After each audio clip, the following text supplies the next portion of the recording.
No, I don't want. I don't want to be one of them. Fuck that.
Looking through the screen, don't know how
Okay.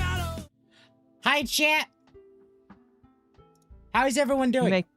You make that sound so extra, man. You're welcome. I'm allowed to. Yeah, hello. I'm also here to afflict you all as usual. Welcome Tape, welcome Feral, welcome Gaikaramon, welcome Dragon Ride, welcome Vraxel, Sniffly, Gaikaramon. Did I already mention Gaikaramon? God, it's been, yeah, I did.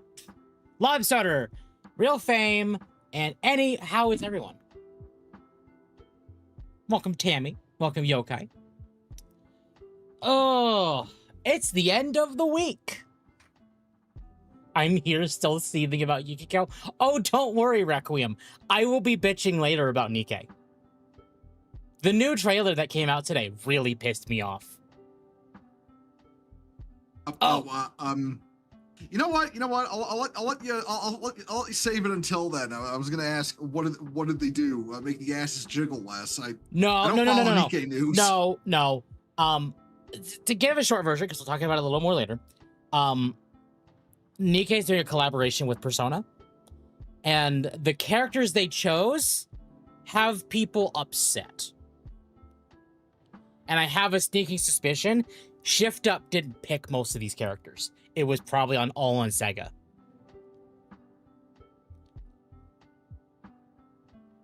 If Temp wasn't a VTuber, a sports announcer. I've grown up in the YouTube space for years, few decades. Indeed. So we all have, I would say. Hello, Marshall, the straightest man in the room right now. Excuse me. Oh man. You know, he might be right. Whoever said that, they might be right. Well, okay, I mean, okay. Ash has gone and made the femboy harem memes about me, but on the other hand, he added me to that too as a dare. Yeah, no, you dared him, and he did. It's like, Christ. Literal rumors about my infidelity, and my boyfriend started it as a joke. I gotta get a handle on him, seriously. Spousal abuse. You know what? He'd probably like that. Listen, so, like, listen, that doesn't fit because you're a man, and only lesbians get into spousal abusive relationships. You're supposed to be more chill. Right. I'm sorry. I didn't mean to be bigoted towards lesbians by appropriating their culture. Okay. Femboys where?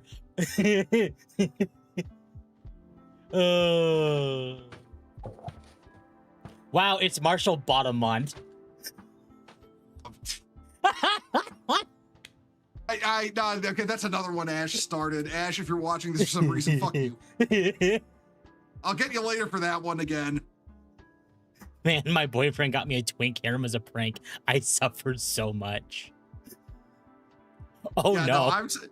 I'm sitting there complaining about it. I'm complaining about it on Twitter, and then I get like fucking someone in the reply saying some men drown. It's like, I'm legit like the guy from fucking Deus Ex. I didn't ask for this, okay? Yeah. If Temp, yeah, I heard that. Yeah. Oh God. Just make one of you transition. No, thank you. I saw the title and thought, tell that to Google Stadia. I don't. For some reason, they want to make Stadia come back. Oh, I'm guessing we're talking about the just going right into the main title of the not yet. Stream. Not yet. Okay. Because I've got dismissive opinions on the whole thing, but I'll contain them. I used Stadia exactly once, and it was to really try and min-max. I didn't know Stadia existed really until after it was dead, and then I was like, oh, I heard about that. Yeah, but the time I used Stadia was when the Witch Queen came out for Destiny 2. And his Temp's husband here. No. Wait a minute, hold on. Stadia was still running when the Witch Queen came out. Yes, it did. So here's what's really funny about Stadia and the Witch Queen. When the Witch Queen dropped, they released a weapon called Funnel Web, which was basically a baby recluse. Awesome. But the more you leveled up the area for the Witch Queen, the Throne World, the more you just got regular Throne World drops out of the world chests. So what people did to get the world drops back, like FunnelWeb, is to load in on their account on Stadia, where you did not buy the Witch Queen. You can still access the Witch Queen areas, just not the weapons, not the armor. So they would load onto Stadia to go get FunnelWeb, because they could guarantee straight world drops. And I tried doing that, and it's so bad. Yeah, like, that's dumb. I mean, like, okay, because I've been playing Marathon recently, and this just feels like the history of Bungie. Like, just the history of Bungie is just release game fuck up, fix game later. Like, well, okay, that wasn't a bug. I will fully admit that was not a bug, because the problem is that if your account lists that you own this content, it's going to prioritize the content you've unlocked from the content you've purchased. But because people use Stadia to go farm this loot, it reverted their account in a way to like, oh, it doesn't show that you own this on this platform, so you can't use this content on this platform. It was a workaround. It wasn't a bug. Yeah, but... And it was all in preparation for the raid race. I mean, honestly, I'd say just the fact it was by design kind of makes it worse than if it were a bug, you know? Oh, yeah. Like, yeah. No, absolutely. I agree. I want to point out, Temp, you telling this story, this is the first instance in my entire life I can now say I've met someone who unironically played something on Stadia.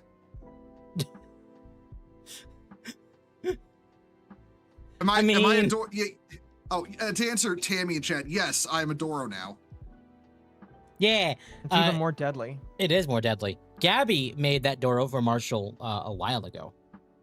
Yeah, now I've made like 6 or 7, 8 maybe variants of it, you know, just through clever editing. Yeah, Gabby seems to really like the homosexual individuals or the implied homosexual individuals. So Gabby makes a lot of art for them. Bungie equals more gay than Mizu. Ooh. Oh, that's brutal. No, okay, no. More gay than Atari. Now, tell Bo you play games on Amazon Luna. Well, if I did, that'd be a lie. The fuck is Amazon Luna? Amazon Luna is Amazon's own cloud streaming service. It is straight up their own version of Google Stadia. And it's still up? It does not do well. It's still up though, because I think you have to have Amazon Prime to use it. So it's like, well, fine. Oh, buy a game. Also, you have to be subscribed. Sorry, yawning. Also, you have to be subscribed to play the game that you bought.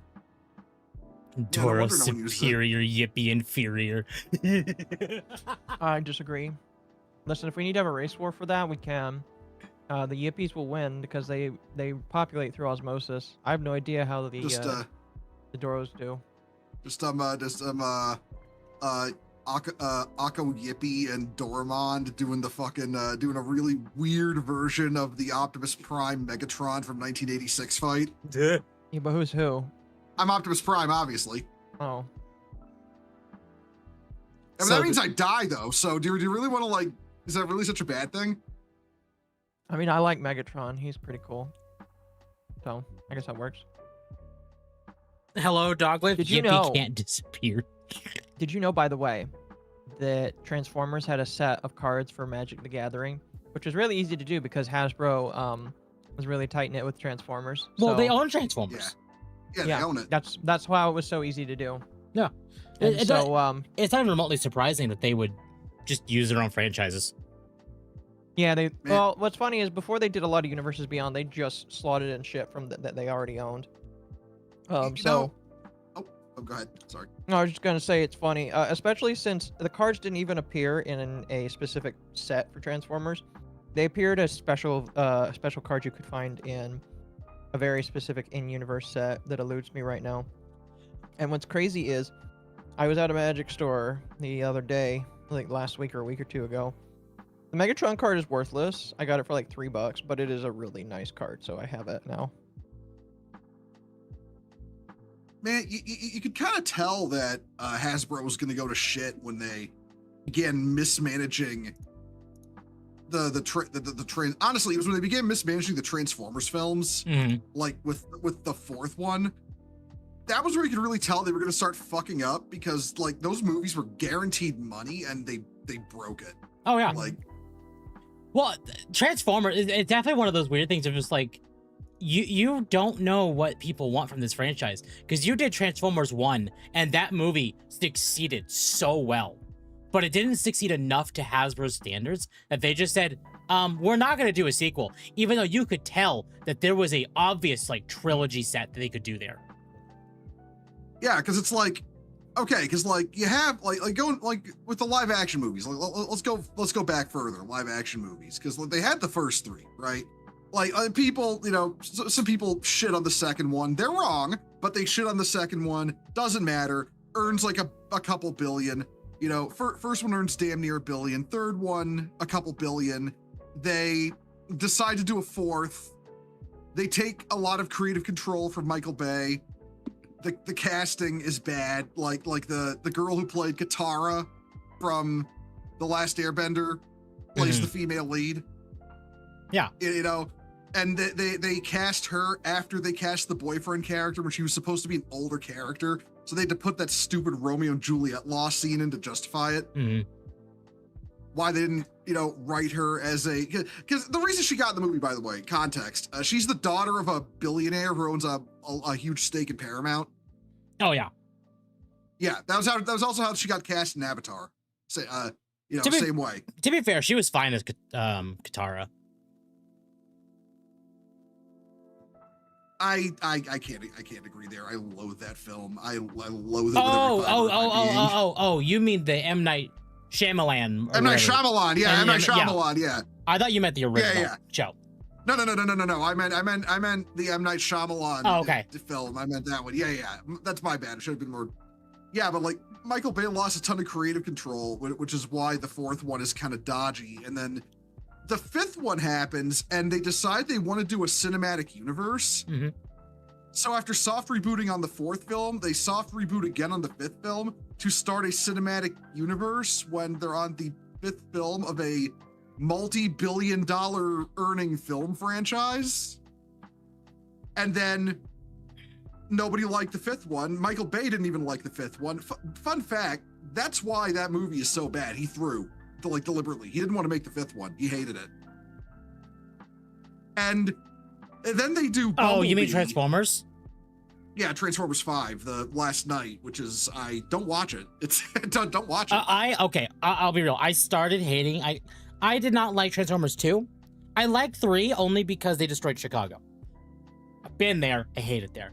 But you know what? Fair enough. I've got a guy in my Discord server who lives in Chicago, and he loves watching that movie just because Chicago blows up, because he doesn't like Chicago. Yeah, exactly. Transformers 4 to 5 severely pisses me off, and it is specifically because of Galvatron. Because what they did with Galvatron in 4, you know what? Cool. I'm down for it. It's a nice change of pace for how Galvatron typically is. And then Transformers 5 came out, and they're back to Megatron. And I'm like, why? Why? Well, yeah, because they basically soft rebooted from the opening trilogy for 4, and then they soft rebooted again for 5 because, and I'm not making this up, they wanted to make a cinematic universe out of Transformers. And it's just like, you've already got that. Like you had that by the third film. Like, you could have just not done that and pissed your director off. And then when they did Bumblebee, like, okay, listen, this might be a spicy hot take. Bumblebee is ass. Everyone who says they like Bumblebee only remembers the first 10 minutes where they're on Cybertron. They don't even remember the rest of the film. He's not wrong. He's not wrong. No. And then Rise of the Beasts.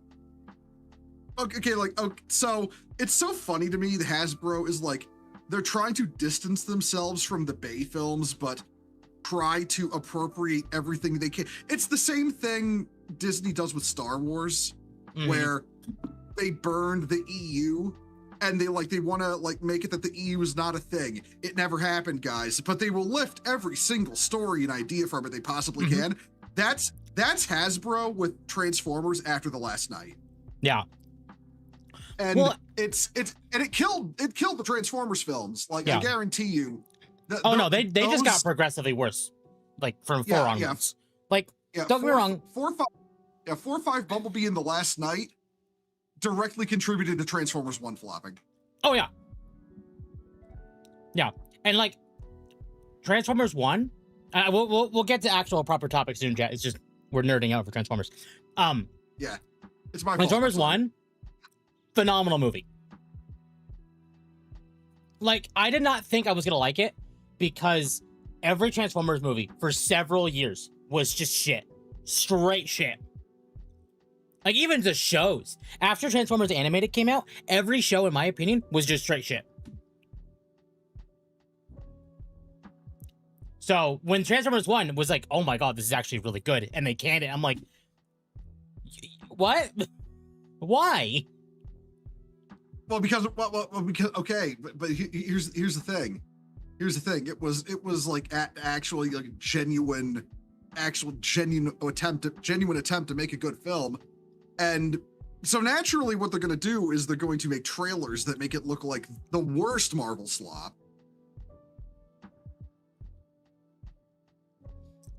Transformers Prime, I'll be honest, I was not a huge fan of Prime.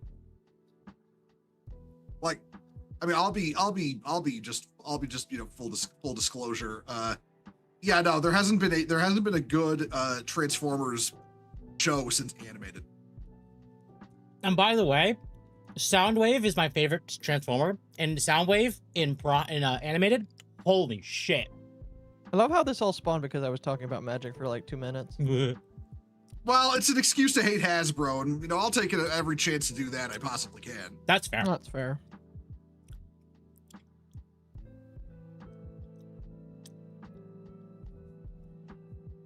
Also, Prime, in my opinion, was severely hurt because it tried basing its entire world off of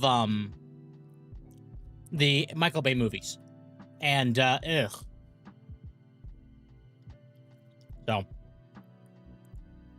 I mean, even I can agree to that. I think, Transformers is built on a multiverse. No need to ape another one. Exactly. Just to write your story.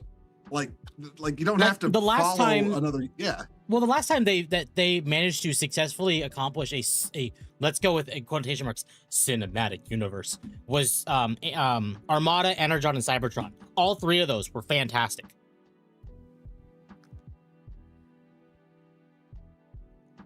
Like, I understand some things are like not great in that trilogy of shows, but the story they told across all 3 of them was really good.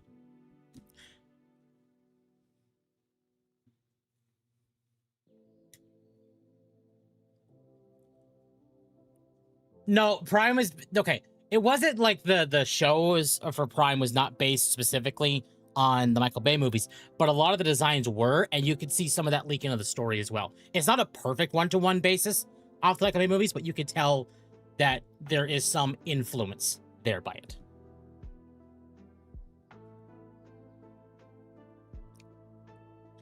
Beast Wars, keep my hope alive for Transformers. Beast Wars is great. Don't get me wrong, I love Beast Wars. I love Beast Wars. Beast Machine sucks. And the the live action Beast Wars movie was dog shit. Mm-hmm. Well, okay. No, true story. We were watching that movie. We've been watching the movies on my server with the homies, and we soldiered through 4. We suffered through 5. We then suffered through Bumblebee, and then we endure the torture that is Rise of the Beast. I think Rise of the Beast is worse than 5, personally. Rise of the Beast has so much potential. And then you gave us Scourge, and I'm like, why didn't you do the fucking Predacons?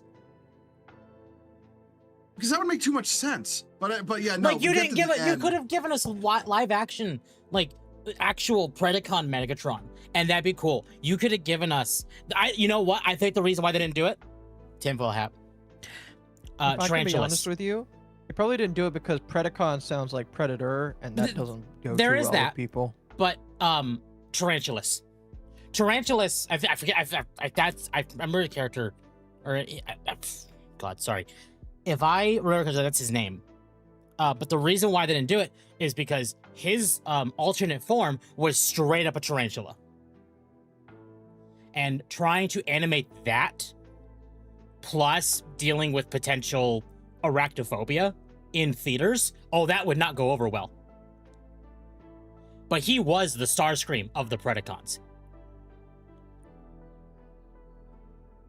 Listen, though, we were watching the movie on my server, man. We got to the end of the movie and the G.I. Joe thing happened. I crashed out. I unironically crashed out. I was like, nope, I'm done. I'm done with this fuck ass franchise. Nope, it's dead.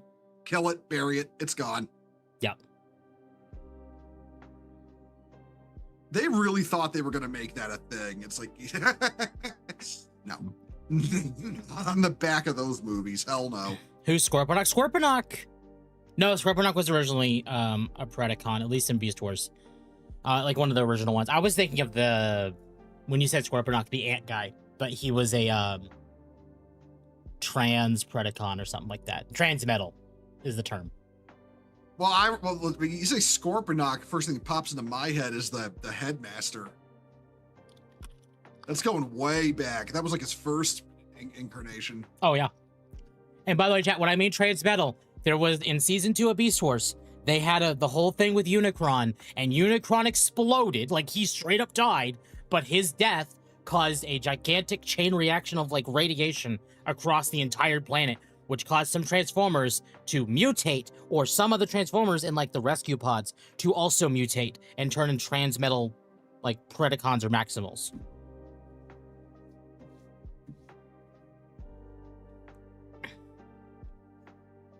So that's what that was. And that was from season 2.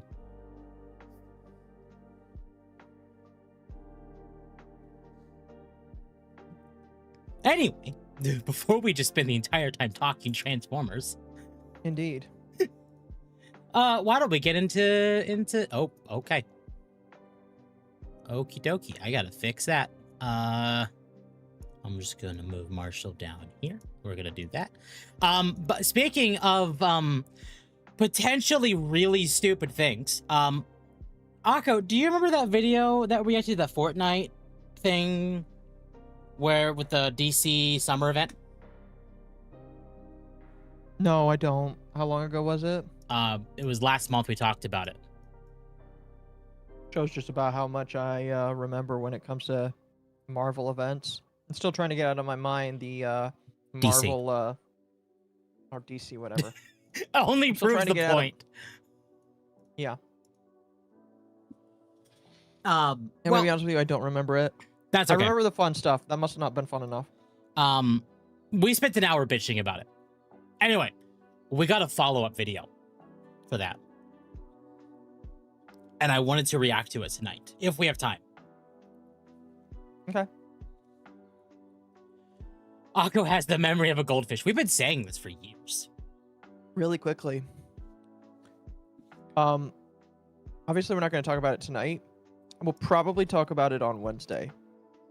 Did you know that EDP now has a documentary on him? Who?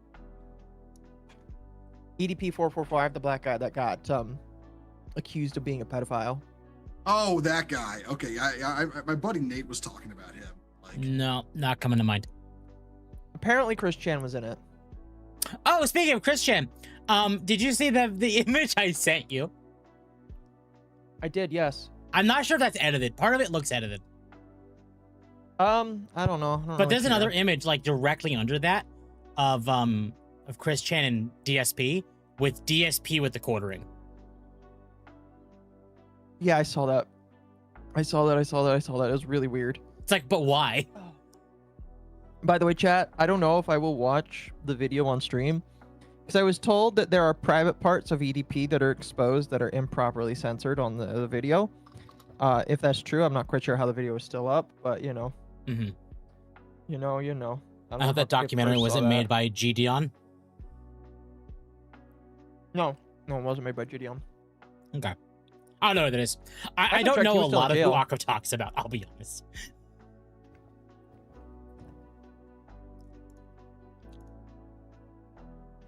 Anyway, I guess we could talk about Beast of Reincarnation real quick.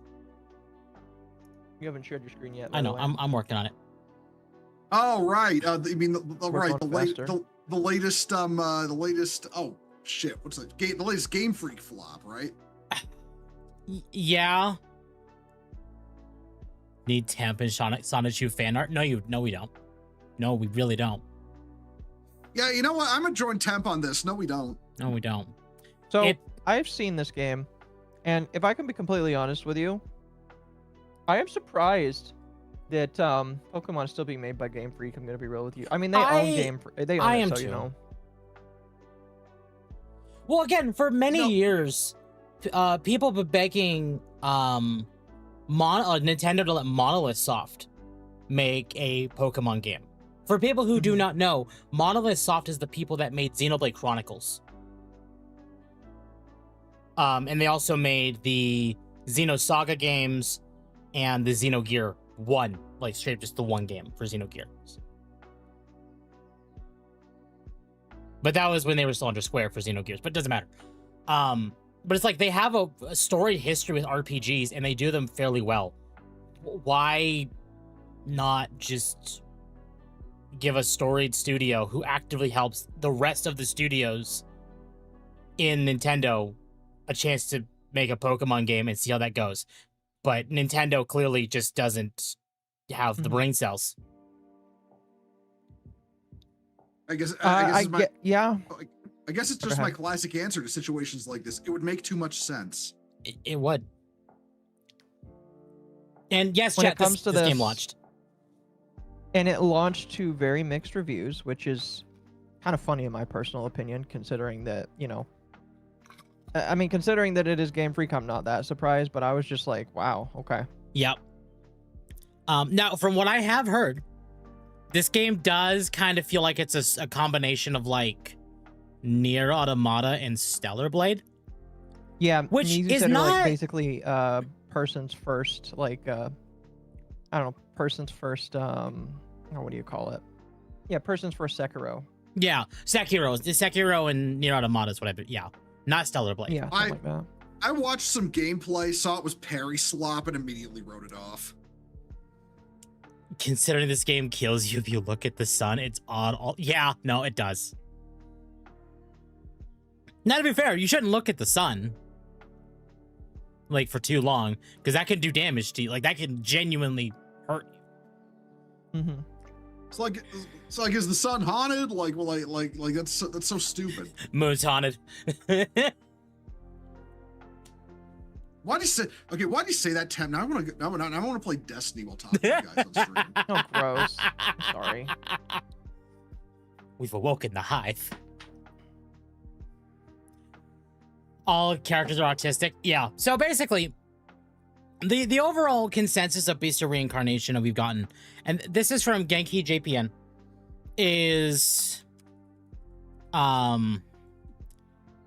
it's kind of mid across the board. Avenge, thank you for the raid.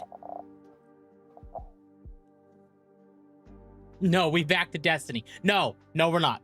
No, we're not. No. But this game is kind of mixed. The overall consensus I've heard is just you will either like it or you will hate it. And there's usually no in between. Kind of funny, not gonna lie. Which, guess what? That's the exact same response Pokemon's been getting for the last 2 decades. So,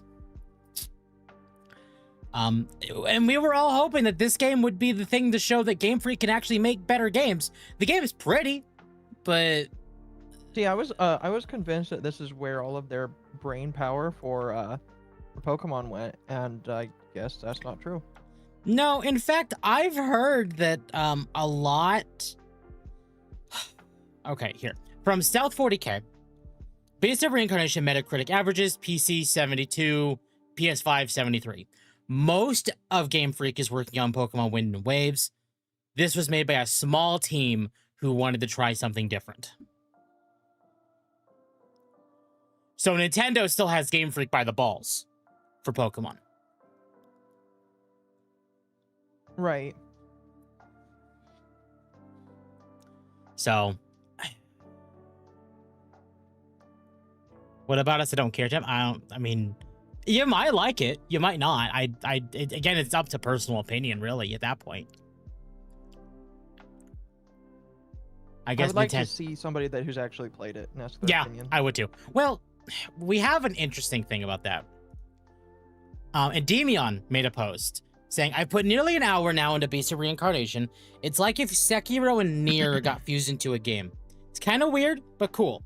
You level up, spend points building stuff. You can use your sword, crossbow, or hair to fight.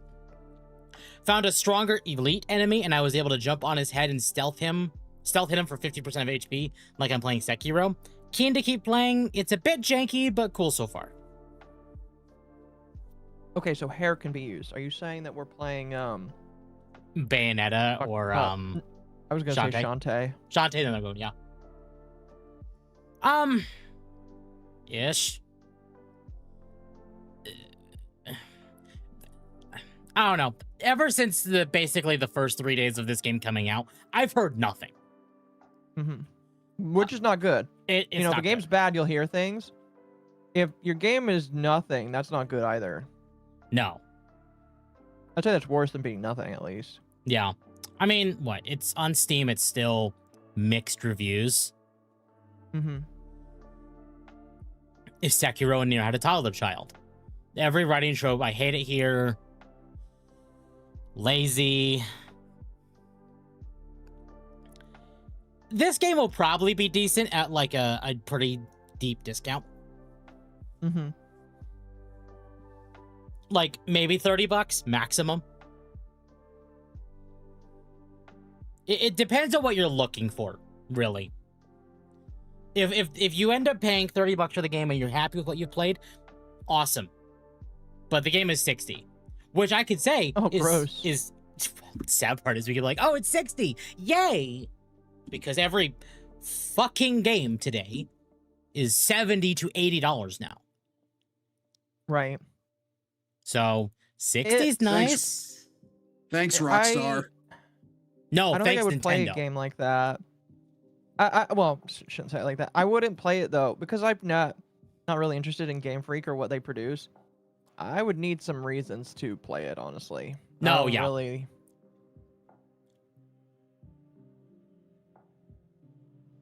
Yeah. I would need a pretty big reason to play the game. Again, maybe on a discount. Maybe if I can find, maybe they put it on a discount for like $20, maybe even 30. That 30 might be pushing it, but fine. You know what? I'd consider it.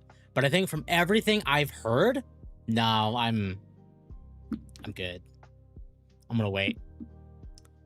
It's a game that have a niche group that's likes it in 10 years. Yeah, pretty much. Like, is it inherently a bad game? No. Watch someone super chat you guys to play it, not me. I mean, if someone did, I'd consider it. At least maybe for like a stream. $200. To $200. Yeah, I might say that for myself as well. Like, I know not it's 60. But to me. Dude, like, I'd probably say 200 is to cover as the well. Cost. Yeah.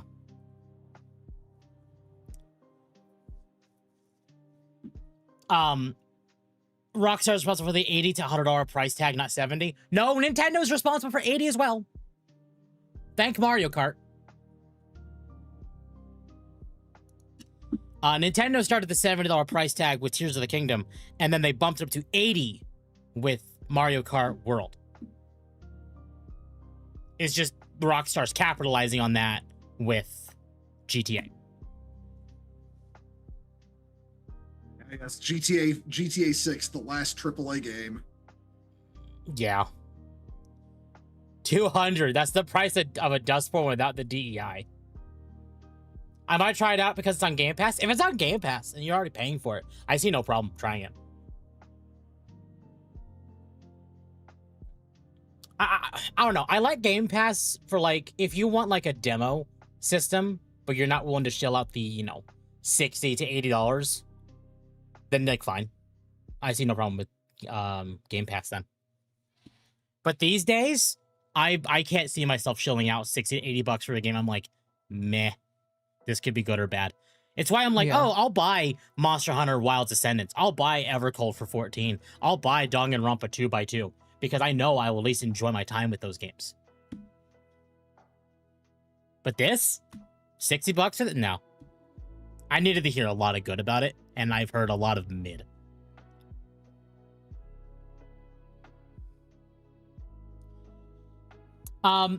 So we were talking about Paramount earlier, and I want to make both of you and all of you absolutely disgusted by potentially what could happen. Oh dear. Paramount has reportedly approached former Activision CEO Bobby Kotick about joining the company's board of directors. Okay. Can't get much worse. No. I'm gonna say this immediately. We owe Bobby Kotick an apology. Really? Oh, you mean the finding out that a lot of the Blizzard stuff was fake? Yeah. Well, that and the fact that, I mean, look, you've seen, what do you call it? The people. Well, okay. Hear me out. All right. Remember the recent Bethesda incident? Remember that? Mm-hmm. Yeah. That was exactly the kind of shit he meant when he said, we need to take the fun out of making video games. These people who, they get these, jobs at these like companies like Bethesda and whatever. And it's basically just like, it's like, oh, they're just drinking coffee, sitting on beanbag chairs. Maybe they'll do a line of code today. They probably won't, like shit like that, like that's what he was talking about. And frankly, yeah, we owe him an apology. We could have kept this shit out of gaming. We just listened to him. Like, yeah, he made boneheaded decisions about some shit in Activision. Mm-hmm. I don't deny that, but he was actively against that kind of culture. That's why they wanted him out. At Activision. That's why they targeted him. Yeah, I mean, I could see other reasons why he was removed or why people didn't want him there, but fair. I mean, he wasn't 100% incorrect, but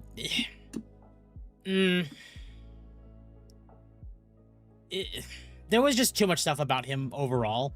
Like, whether or not you like or dislike anything he said, like, at a PR standpoint, keeping him around was a horrible idea.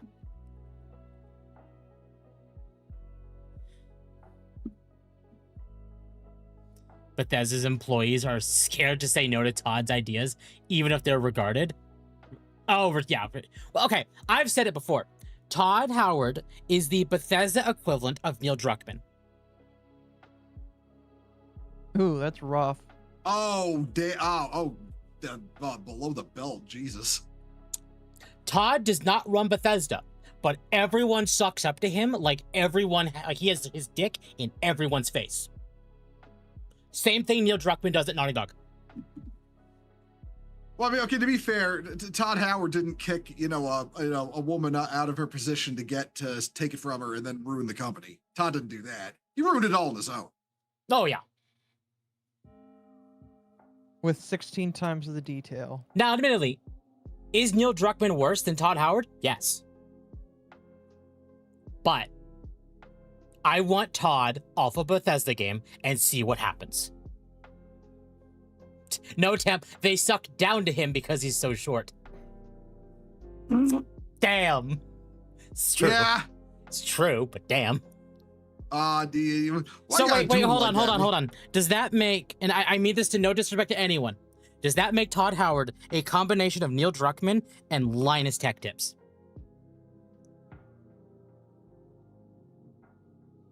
I don't know the Linus Tech Tips lore. Oh, because he's so short. It's a short joke. Oh. You know what? Yeah, let's go with that. I'm never apologizing to the devil of a man. I'm not going to say Bobby Kotick is a good man. He's not. But I can see what Marshall's saying. Todd is Kathleen Kennedy. I want to clarify. I'm not saying Bobby Kotick was like, good for gaming in terms of like a lot of his ideas at Activision regarding like monetization and all that stuff. But no, absolutely, like fuck these preening theater kids. That play act at being game devs. Fuck them. Okay. There is something to be said up, and I'm gonna. This does go back to Destiny, but hear me out. A lot of the issues we heard about Destiny post Activision was that Bungie was actively making things worse. The reason why Bungie was in the state it was during Activision is because Activision basically had a leash on them. If Bungie Activision was better than Bungie post Activision, there might be something to be said about Bobby Kotick. I want Bungie Activision. Yeah, listen, I'm gonna be 100% after the layoffs at Bungie. I actually have hope for Marathon now, like unironically. You do? Like, yeah. After the layoffs, absolutely. Like I'm gonna be honest, if Destiny 2 could have held on to survive the layoffs, I think they would still be. I think they'd be like making more content for it. But they'd planned to cancel it well before that. Yeah, I mean, no matter what, Destiny needs to move on to a Destiny 3. Destiny 2 was just dead. Yep. I agree. Destiny just needed a reboot, straight up reboot. Like the entire story of like the Darkness and the Vanguard. Like no, just reboot it all, start fresh. I do not care anymore. Not even about Destiny, but Blizzard, Crash Bandicoot, yeah. Again, I'm not going to say Activision was great, but if you look at Bungie pre and post Activision, well, during Activision and post Activision, there's a very clear change. Man, yeah, I remember everyone blamed Bobby Kotick for what was it? The Curse of Osiris. Everyone blamed him for that. Oh, is it wrong? It was Bungie's fault. No, Beaumont, let that hope die. We don't even know who was fired. That is regardless that Marathon is beyond saving. No, I don't agree. Sorry, Victus, I don't agree at all. They got all the fucking they-thems out of the company. Exactly the kind of people who were ruining the company. That's why. Can't deny that. Woke people are not creative. Woke people are not creative. Or they used to be, and they fell off the wagon, basically. Yeah, they used to be creative. They did, but not so much anymore. I don't think woke people are mentally capable of creativity. I genuinely don't. I don't think they have the mental capacity for creativity. They only got the positions they did because of shit like DEI, helping them into those positions. Fair. Crazy Cola Man for $9.99. Here's some moolah for the jacket goal. Hey! Thank you. There's a presentation by Bungie executive where they talk about not ever over-delivering. Oh, yeah, him. It was at Gamescom when he did that whole thing, and that pretty much just showed entirely where Bungie's mind space was. Was that the Cars guy? Was it the guy that stole money from the company for Cars? That's Pete Parsons. No. Oh, okay. No. The only creative woke people are DE, Digital Extremes. Okay, counter argument to this, Owlcat. Larian Studios. I don't even think that Digital Extremes is very woke, in my personal opinion. No, Owlcat is not woke at all. No. Absolutely. So the reason I say Owlcat, and the reason I'm going to give an example here, Owlcat actively said that they wanted to add a whole bunch of like DEI initiatives to stuff like the Pathfinder games they're doing or to Rogue Trader, but they decided that that was not the best way to handle it and to just go with like the actual lore, or to keep to the series standard instead of modifying it to what they wanted, because they knew that's what people wanted instead of what they wanted. Well, that just proves they're not woke then. Like, let's not do the DEI stuff. That literally proves they're not woke. I'm sorry. I'm not moving at all. Sorry. I just don't. I don't think there's a mental capability for them to be creative. It's like, And the thing that really strikes me is you notice how they're always just ripping off anime and everything they make, like just 1-to-1. Like look at the Superman cartoon. It's just Dragon Ball Z, like the one that's going on right now. It's just Dragon Ball Z. No, like, you're right. The new villain even the new villain, like they literally had the Future Trunks arc, and then a guy who looks like Frieza shows up, and Supergirl is just Android 18. It's like now, whoever makes that show, no, seriously, just fuck off. Whoever makes that show, like, hey, come up with an original idea. Jesus. Now, okay, to give a mild topic change to like the Superman, like Adventures of Superman show, there was a scene that we were kind of joking. It was when they showed off Bizarro, and it was during like a convention, and they showed off a cosplayer, a Muslim cosplayer that was cosplaying as Raven, and it was like, I didn't want to be that person, but I'm like, what are they trying to tell us? Because Raven's father's a demon. Outfit. Well, see, I was gonna go with that. If her dad caught her in that outfit, he'd beat her bloody. But no, it's like okay. No, like Raven's father's Trigon. He is the literal Satan of DC. I know. I didn't even think of that. You're making a good point here. What are they trying to point? But then we found it as a cosplayer. So, That's unfortunate. It makes it significantly less funny. It does.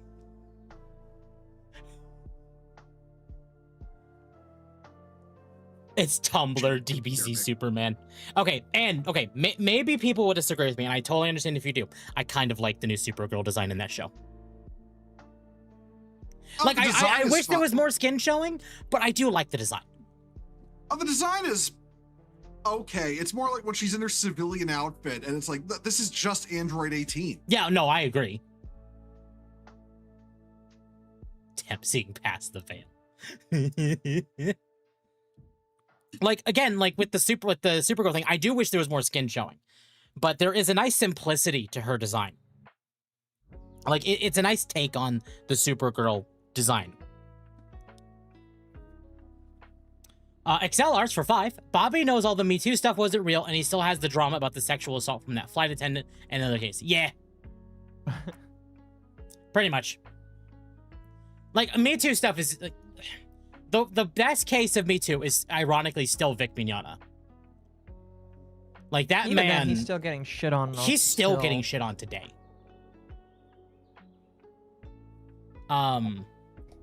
Like the whole, like, I forget what it was. It was at MomoCon.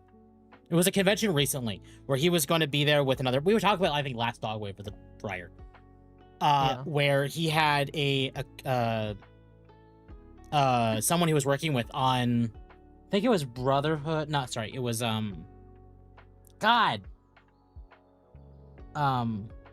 Alchemist. Fuck, I'm blanking the name of it. Full Metal Alchemist. Full Metal Alchemist Brotherhood. Thank you. And basically Funimation pressured the actor from not appearing at the convention because Vic was going to be there. It's Anime Matsuri. That's right. It was Anime Matsuri. Thank you. Bobby's reason all the shit monetization is... yeah, it is. He is. Again, I'm not saying that Bobby Kotick is innocent. He's not. But... I don't know. In a business sense, he could be fine. Mm-hmm. Okay. Ooh. Here.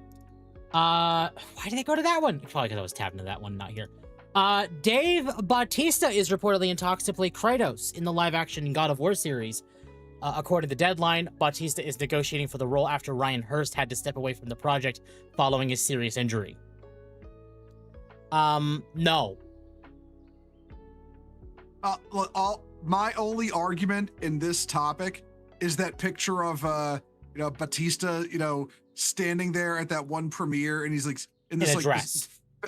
It's like this absolutely feminized man, skinny feminized man playing Kratos. It's like, no, he fucking like, I don't know who he was schlorping off under the table to get that role, but Yeah, that's exactly what's going on here. Well, that's the weird thing is like you see people like Bautista and The Rock, and it's like, why are you both like I understand you're both much like significantly older than when we first saw you. I totally understand that, but do you need to like be feminine? Like, I understand if you want to let off some muscle when you're not preparing for a film. I understand that. Need me to bring up Pedro Pascal? Exactly. Both of them had like the Pedro Pascal kind of fit going on. It's like, okay. I don't follow actors. Hold on. How old is Pedro Pascal? At least it's not Elliot Page. He's 51? Jesus. Yeah, he's not old. Like, here, let me see if I can pull up the exact image we're talking about. He looks older than you think.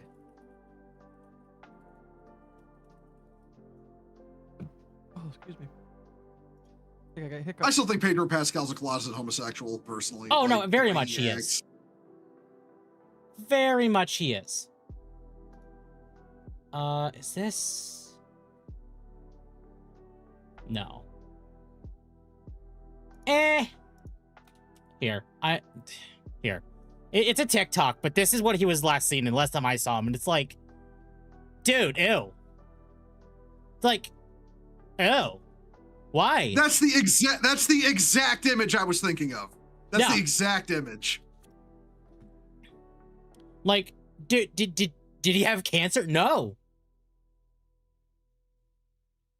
Like, okay, I'll be honest. Dear sweet baby Jesus. I think if you removed like the pearl necklaces, it could have looked fine. Also, why is he wearing 2 watches? I just realized that. Because he's rich and you're not. Fair. But like, if he had just not worn the pearl necklaces, I think he probably could have pulled it off fine. The pearl necklaces breaks it all for me. Dual wielding. He looks like a lesbian and not one. Yeah, he kind of looks like a butch lesbian. He does. You know what? I was trying to put my finger on how to describe it. Yeah, that's pretty good. Yeah. XLRs 2. He stopped taking steroids. He's a big user of them. I'm sure a lot of Hollywood actors are a big user of steroids. Why is he wearing not 1 but 3 pearl necklaces? Because he has fuck you money. And again, like, it's not even to say like the pearl necklaces are fine, but if you're a Hollywood actor and your whole thing is like making appearances, like I get it, but maybe find something that like everything works together. But this just looks gay. Like this is straight Maybe he up is just gay. What's up with you about saying that? There's a difference between being gay and looking gay. Marshall, yeah, no, I add to that. Like, okay, I as an expert on this topic, yeah, no, he looks gay as hell. Like, seriously, like, and not in like a good way, like in a kind of like trashy, flamboyant kind of way. That's like just off-putting, you know? Oh yeah. Look at Beaumont, he's super gay. Damn. It's not. I mean, yeah, like I can't confirm the super gay, but I know he is at least gay. Yeah, man. Okay, I can't unsee the butch lesbian thing now. I can kind of like imagine. I can just kind of imagine wearing just like if that jacket he's wearing was flannel. Like, yeah, it would look. Yeah, he'd also, look like a lesbian. Again, it goes back to like I understand he's like pulling off the muscles, but dude, you did not need to look like you have tits as well.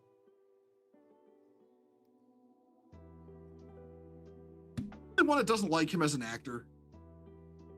Like, he knows how to make fun of himself, which is why I he like does. him. Yeah. Well, I don't know. It's like I feel like he's better as like the big guy bit roles.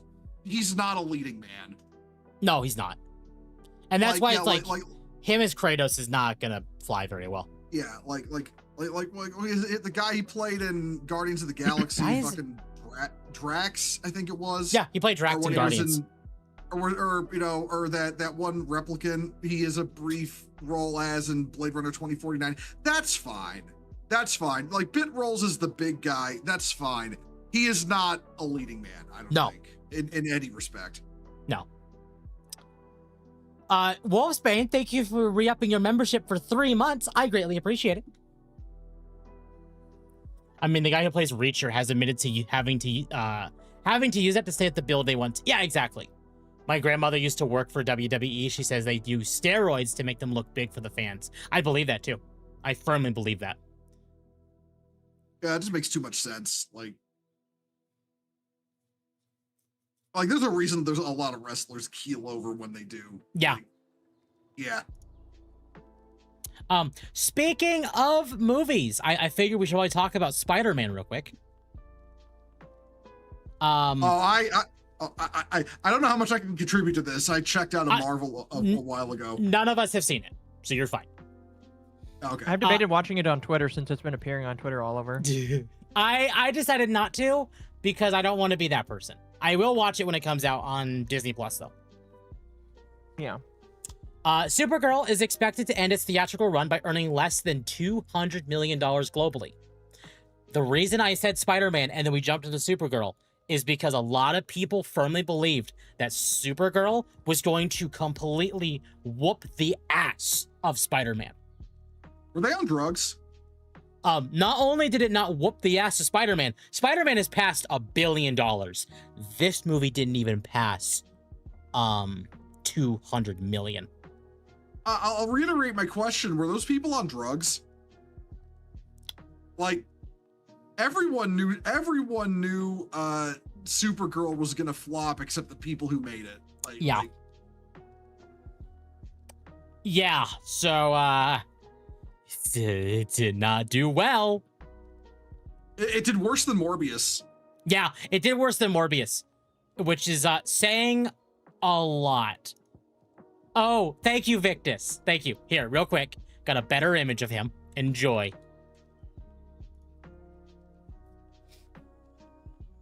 We didn't need this, Temp.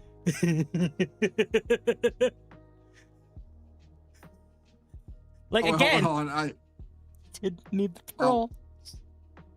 Oh wait, I'm not following your stream. Did he steal those from Marge Simpson? Maybe. Surprise! Dave Bautista is the new voice of Marge Simpson.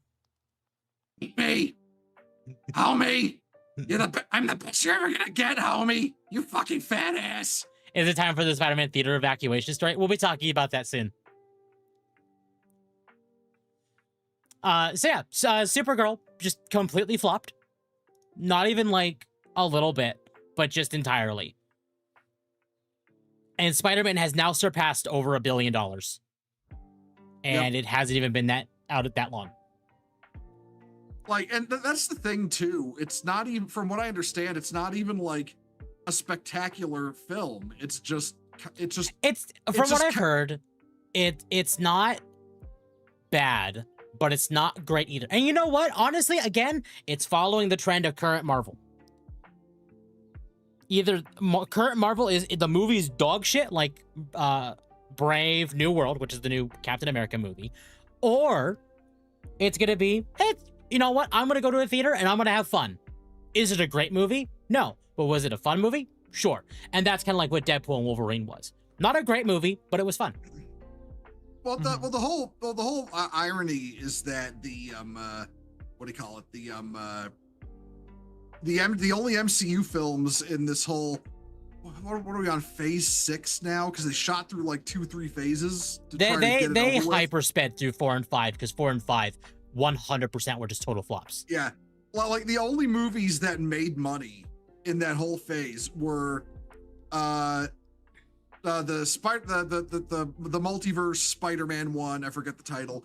This one and Deadpool and Wolverine. Like that was it. And Spider-Man 2 and 3, and then Deadpool and Wolverine. Yeah. Yep. There was the only thing in the whole, like, okay, when I fully predict that I don't think they're gonna hard retcon the entirety of these phases, like just say, oh, those movies never happened. I don't think they're gonna do that.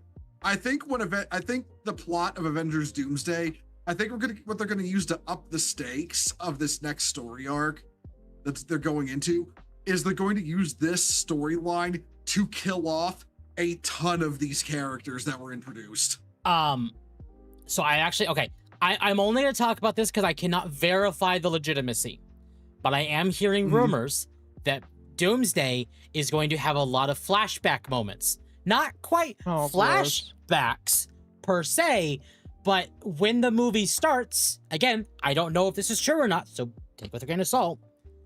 The movie's going to start with Doom on the throne in Battleworld, which means he's already won. The movie will basically have occasional flashback points to show how we get to Doom winning.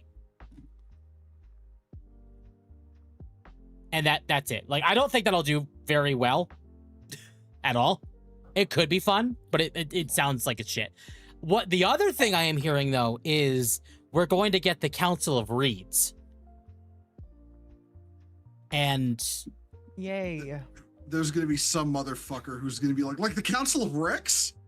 Yeah. So the Council of Reeds is a very long-term Marvel thing, but one of the actors I'm hearing is the guy that played Reed Richards in the Fantastic Four, like the ones with like Chris Evans and oh god, I'm blanking on her name. Jessica Alba. Forget his name.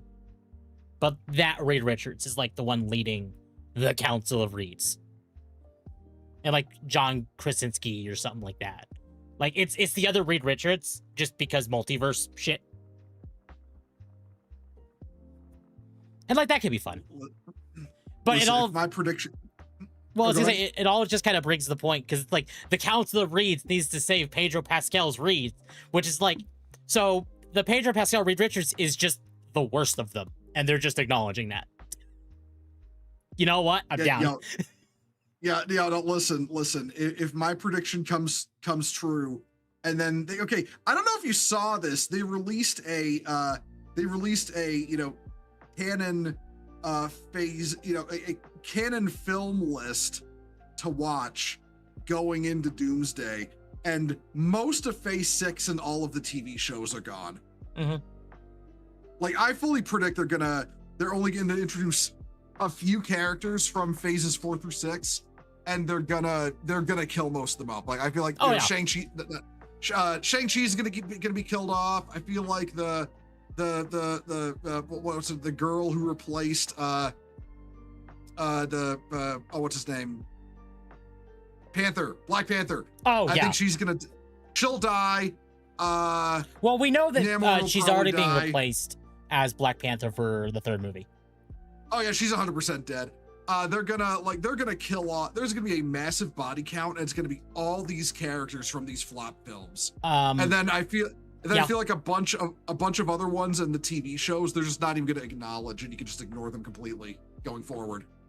Yeah, no, I think it's gonna be a soft reboot. I think they're going to kill off a bunch of people. Like the whole Iron Man's gone. I fully expect an entire fight scene between Iron Man and Doom in Secret War, and it's just gonna be both RDJ characters. Yeah, because you have RDJ, you're gonna bring back Iron Man. That's not even remotely a surprise. Yeah, I'm gonna be sad. I'm gonna be honest with you. I feel like that's just them trying to get pity points out. Pandering. Yeah. Oh, it is. Yeah. Like, I don't think they're gonna like I said, I don't think this is a hard reboot or even a soft reboot. But like, I think what they're doing essentially is they're gonna use the multiverse shenanigans in Doctor Doom to basically, it's like that meme of the giant eraser for very big mistakes, and it's just the vast majority of everything released between.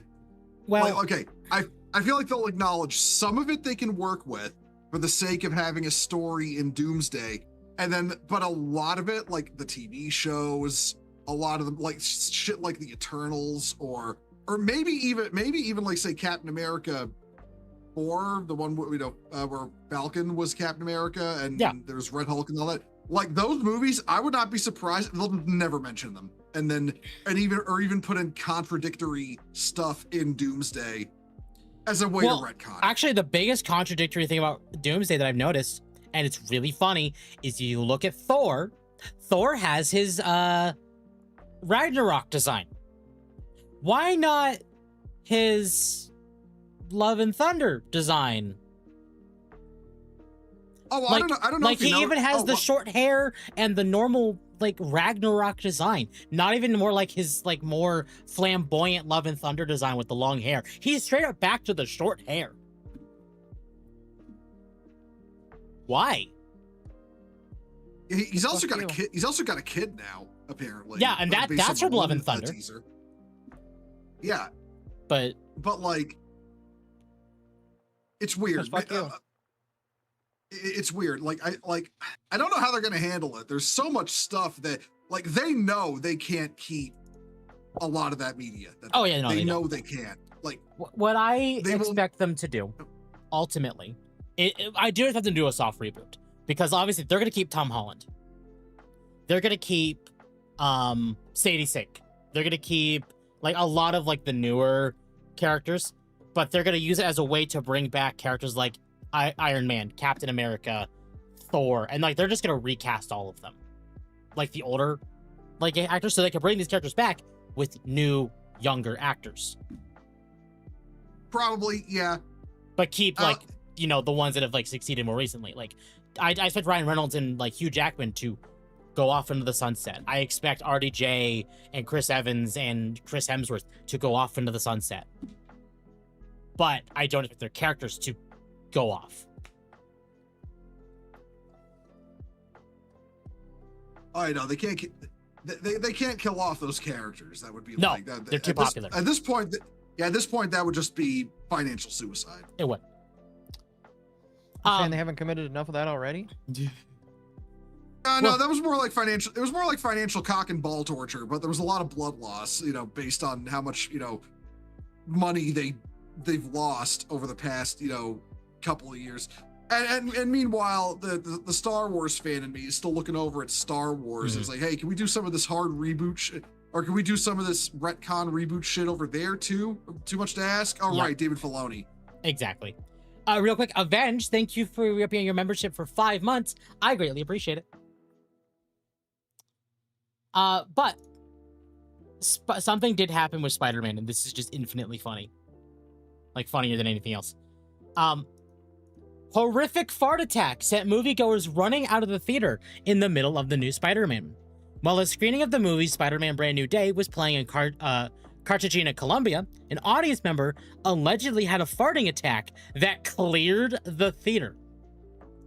Hundreds of people can be seen leaving the cinema into the hall, including a man dressed as Spider-Man, to escape the rancid smell.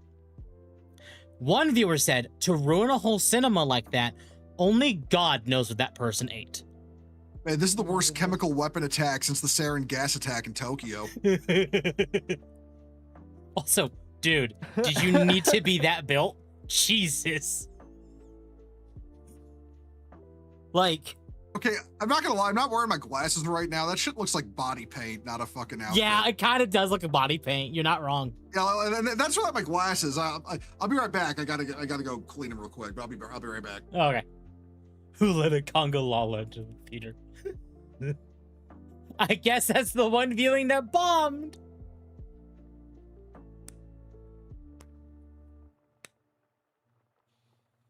Dear Lord, for the smell to be that bad in a large theater. Yeah. Yeah, it... Sadly, we do not have any footage of that happening, because in order to have footage of that happening, someone would have had to have been recording the movie. Mm-hmm. And that if that was revealed to have happened, that person would have been banned from the theater. Looks like Spidey ate the Hulk. All right, I'm back. Oh, okay. You know what? Having my glasses on, yeah, no, it doesn't help. It still looks painted on, man. It does. Yeah. Like, you could see, like, the suit, like, folds. But... yeah. God damn it, Victus, no! Sorry. Oh, beautiful. I hate it here. I hate it here. I hate it here. Oh, homie. Jokes don't fly over my head, homie. I will catch them. I hate this so much. But why? I just noticed he put the flannel on it. The sad part is he looks so much better with everything else. Yeah, like the pearls are still questionable, but the flannel actually looks better than the original outfit. Yeah.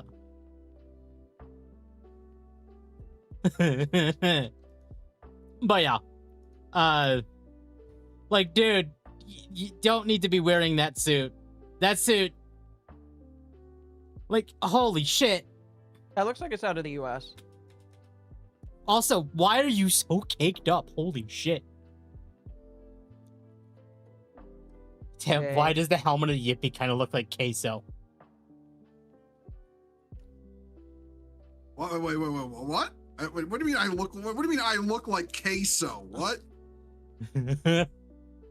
Also, I'm not a Yippee. I'm a fucking Doro. There's a difference. Quit being racist. It's fine. Racism towards the Doros is fine.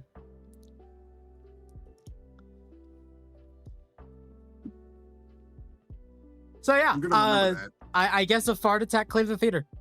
The thing is, you also sound like queso. Damn. Wait. Brutal. You know what? I've never heard queso talk. Time to genocide an entire planet. Oh, which one? I'm picking. We're doing star systems, man. Like, Can't sound, not look. Oh yeah, okay. You did say sound. Sorry, that's my bad.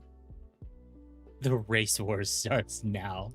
I mean, the Yippee Doro race war has been happening for years. Yeah, because we can't get along. The Yippies refuse to get along, actually. Yeah. Little does Occo know, I'm trying to dismantle her whole operation from the inside. Oh my goodness.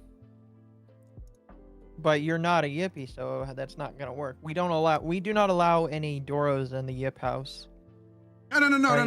Listen, I was hired under hired under DEI practices for diversity.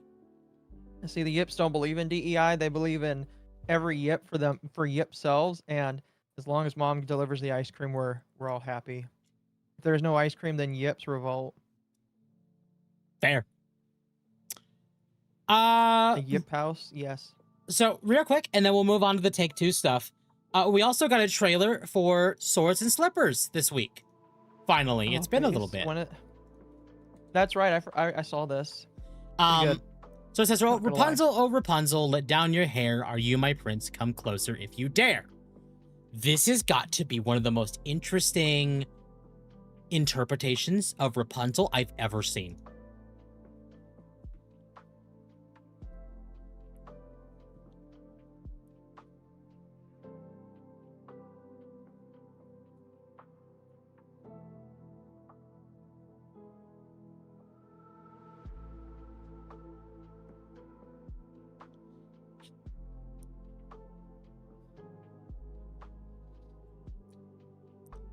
I like pseudo Medusa. Yeah. Also, yeah, more. We need more female characters with weaponized murder hair, okay? Like, I love the fact that her hair is just a dragon, fuck? pretty much. Or a snake.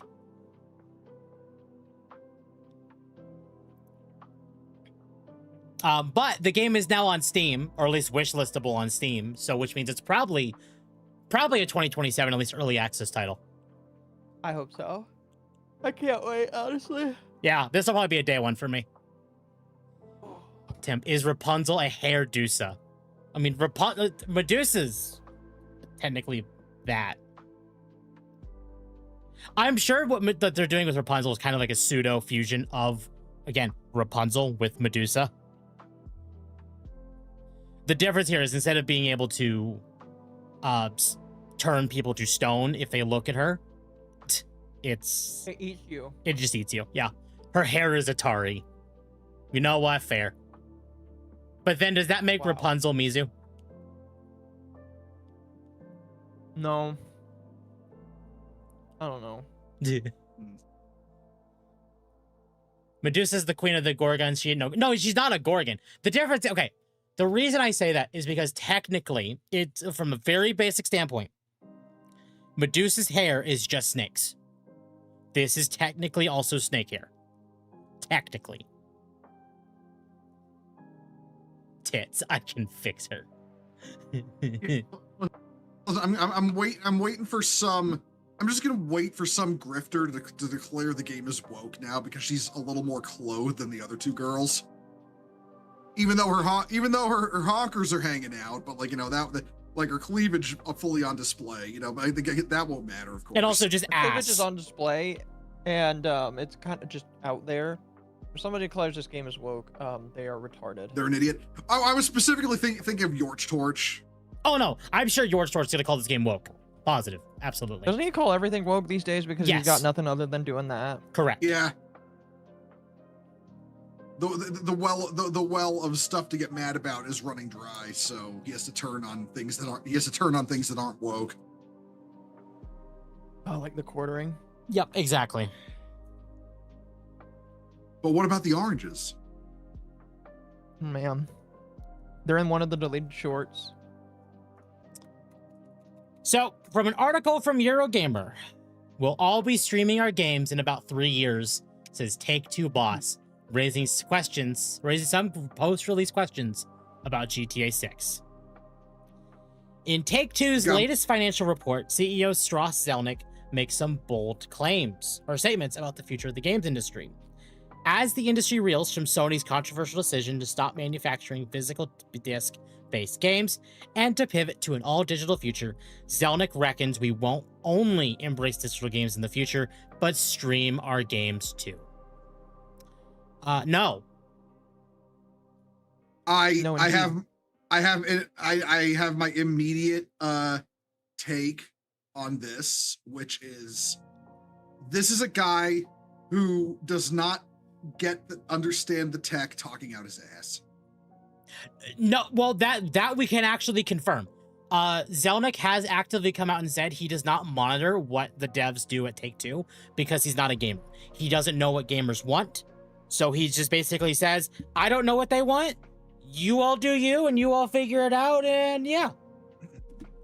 Oh, yeah, okay, so I'm right. It's just, this strikes me as one of those, guy in a position of power, obviously, he's a CEO of a publisher, who doesn't understand the tech, trying to talk about the tech based on his limited knowledge base, and now everyone is running with what he said because he's in an important position. That's what this strikes me as.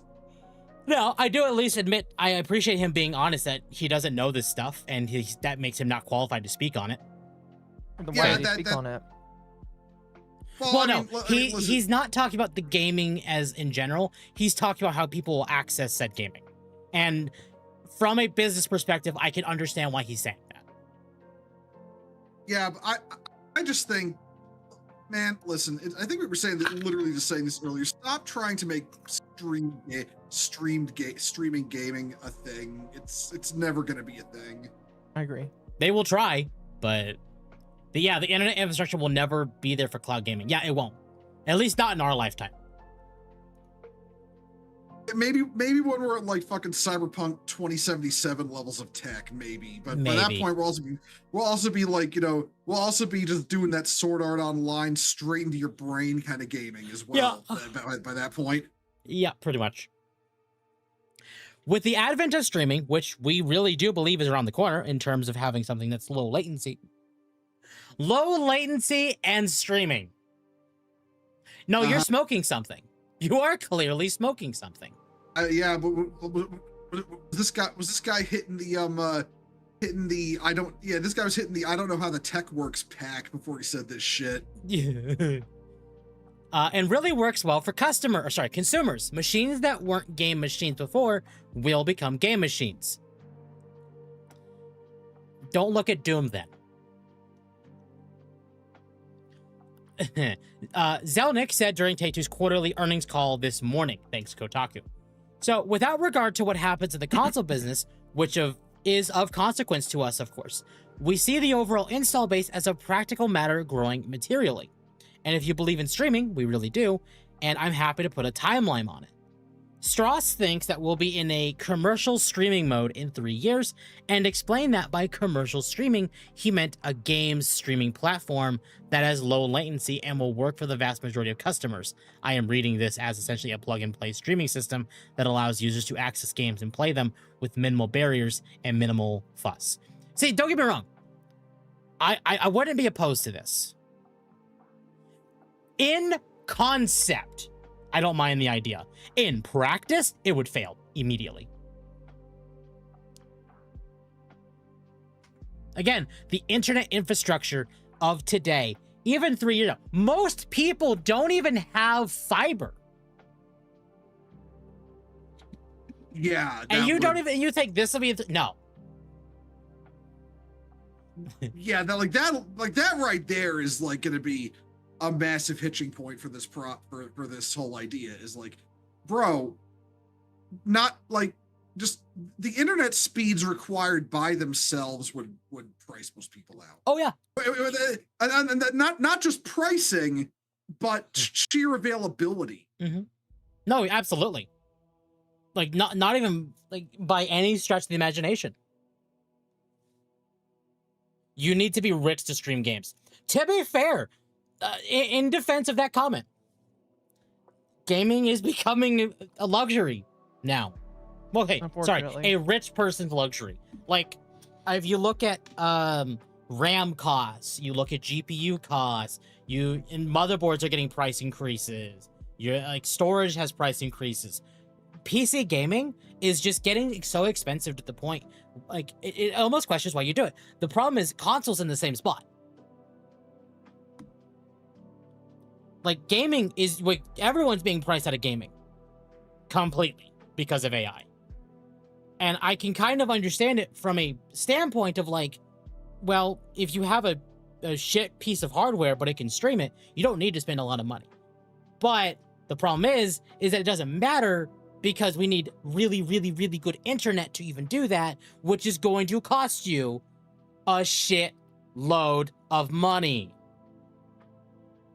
I also feel like this is, because obviously the whole AI thing is going to come up, is going to come up in this. I also feel like this is just this guy assuming that this pricing trend will last forever, which it's not going to. Like, it is a bubble. It is a bubble. It will not last.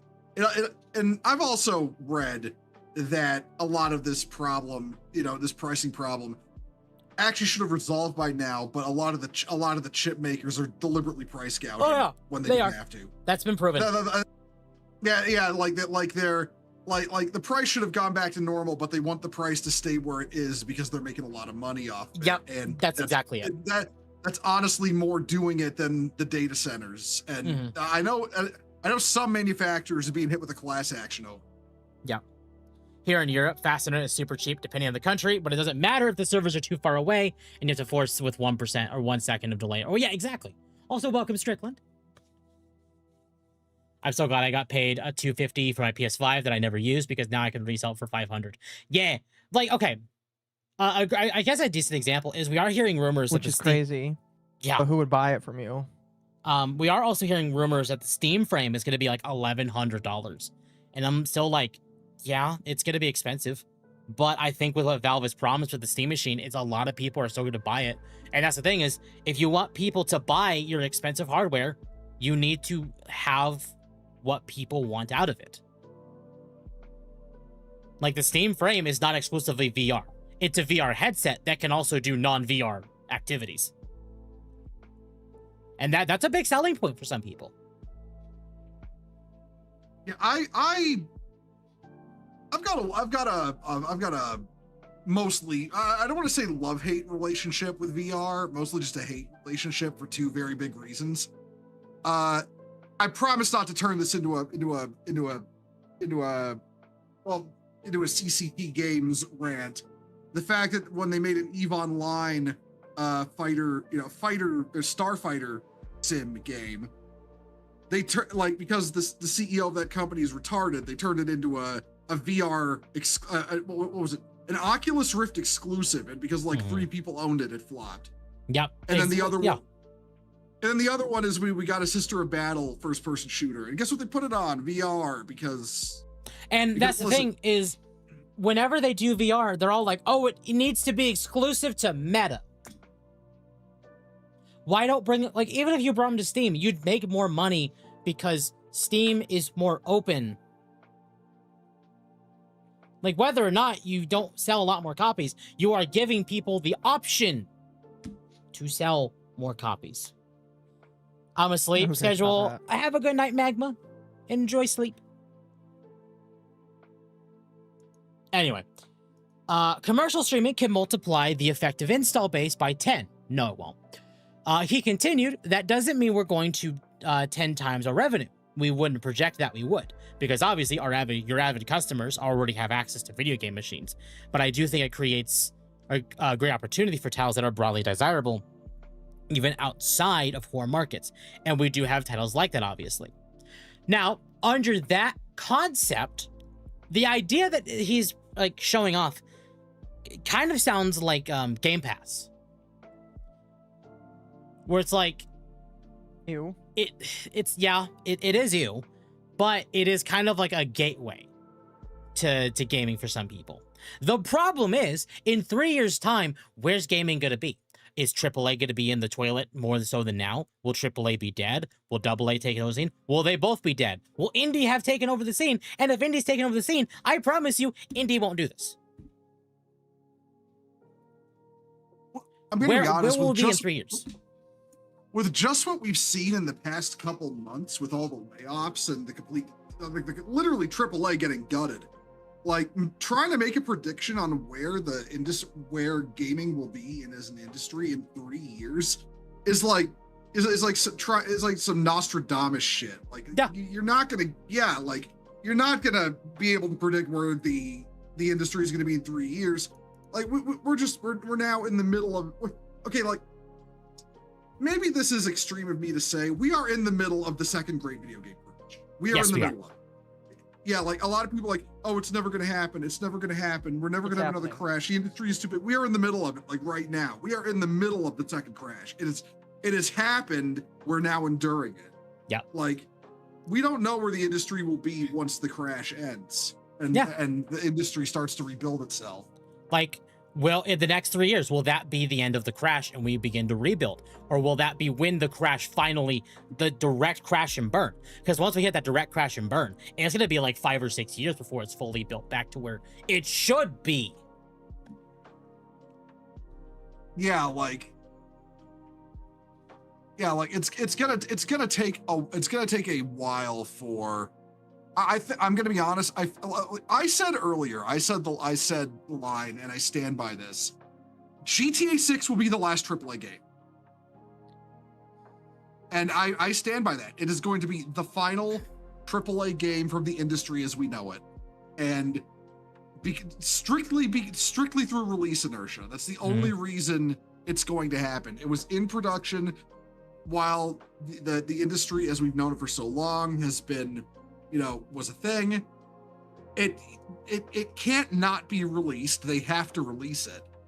But I firmly believe it will be the last AAA game.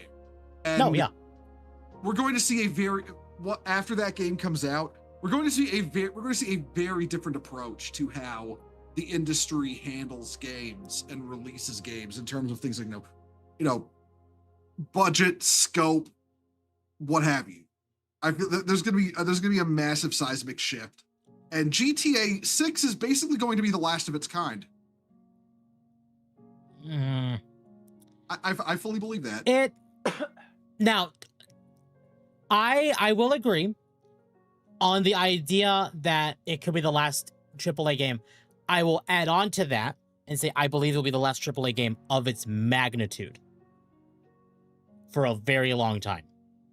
And what I mean by magnitude, whether or not anyone agrees with me about the size that GTA 6 is, but I mean games like Skyrim, Breath of the Wild, Red Dead Redemption, Grand Theft Auto. Like, you are going to see a massive drop of just these massive games. And we will end up going back to, like, paying... I'm not going to say we'll have a price reduction. So I'll say between $60 and $80, or $60 to $100 for 5 to 10 hour games.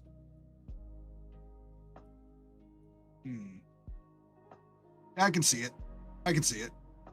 There's gonna be a there won't be just such absolutely massive games are just not gonna be a thing. Yeah, I fully agree with that. Will they come back? Yes, but it will be a long time.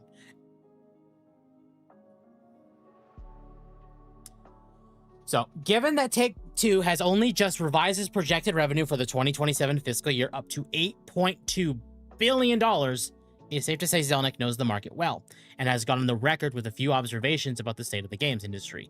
He remains skeptical of generative AI. A stance he took before we started to see the largely negative impact the tool has had on the industry, but his comments make me wonder about the future of GTA 6. The game goes without a PC release date, but given the strength of GTA 6's pre-orders, we know there is exceptional demand for it. Will we see it arrive on some sort of streaming platform before we see a PC port? Does Zelnick know something we don't about the shape of the games industry in a few years' time? Are Xbox Helix and the PS6 going to prioritize streaming over traditional media? Or is this just a C-suite executive speculating on where things are headed in a public way?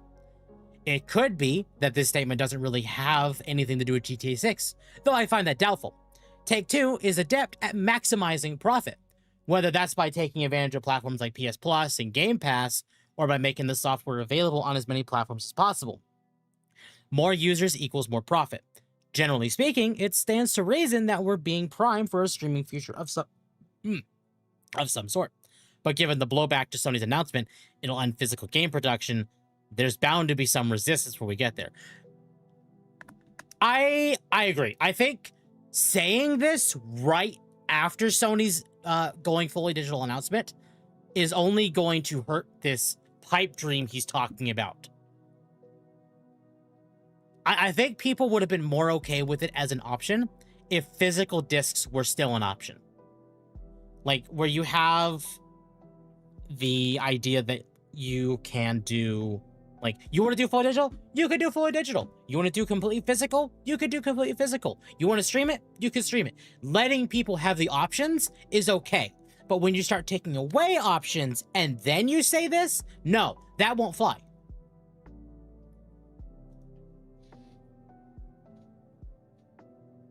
So, do I mind them doing streaming like this? No, but do not have it be the option. I feel like this guy might actually be retarded enough to try it, and it will be like a blow to his company if he tries it. Well, let him do it then. I want to see it. He is the man that owns Gearbox, which means he has Randy Pitchford under his thumb. So, take what he says with a grain of salt. I'll also say though, I didn't know GTA 6 doesn't have a PC release date. Like, oh no. It not only does it have a PC release date, Rockstar literally said it's not getting a PC release for several years because PC players are cheap. Oh, okay, so they've got this like multi-billion-dollar game, and they're releasing it on consoles that aren't owned by that many people. So okay. Yep. Brilliant. This has been Rockstar's release strategy for several years. GTA 5 came to PC several months after release. Red Dead Redemption 2 came to PC several months after release. I don't expect to see GTA 6 on PC for like 2 or 3 years. I mean, that's a bold strategy. Let's see if it works out for them. It will work out just fine for them because the people who love GTA 6 will be like, "Oh my god, it's finally on PC! Now I can play it on PC." We'll go buy it on PC. Like I'll be honest. I'm gonna make the spicy hot take here. If GTA 6 makes money, I'll be surprised. Oh, it will make money. It'll make money. I think with the the price tag on production, with the lack of prevalence of current consoles, with the lack of a PC release date, with the sheer bloat of the game, like I feel like the game is going to be barely functional when it comes out. It is not going to work.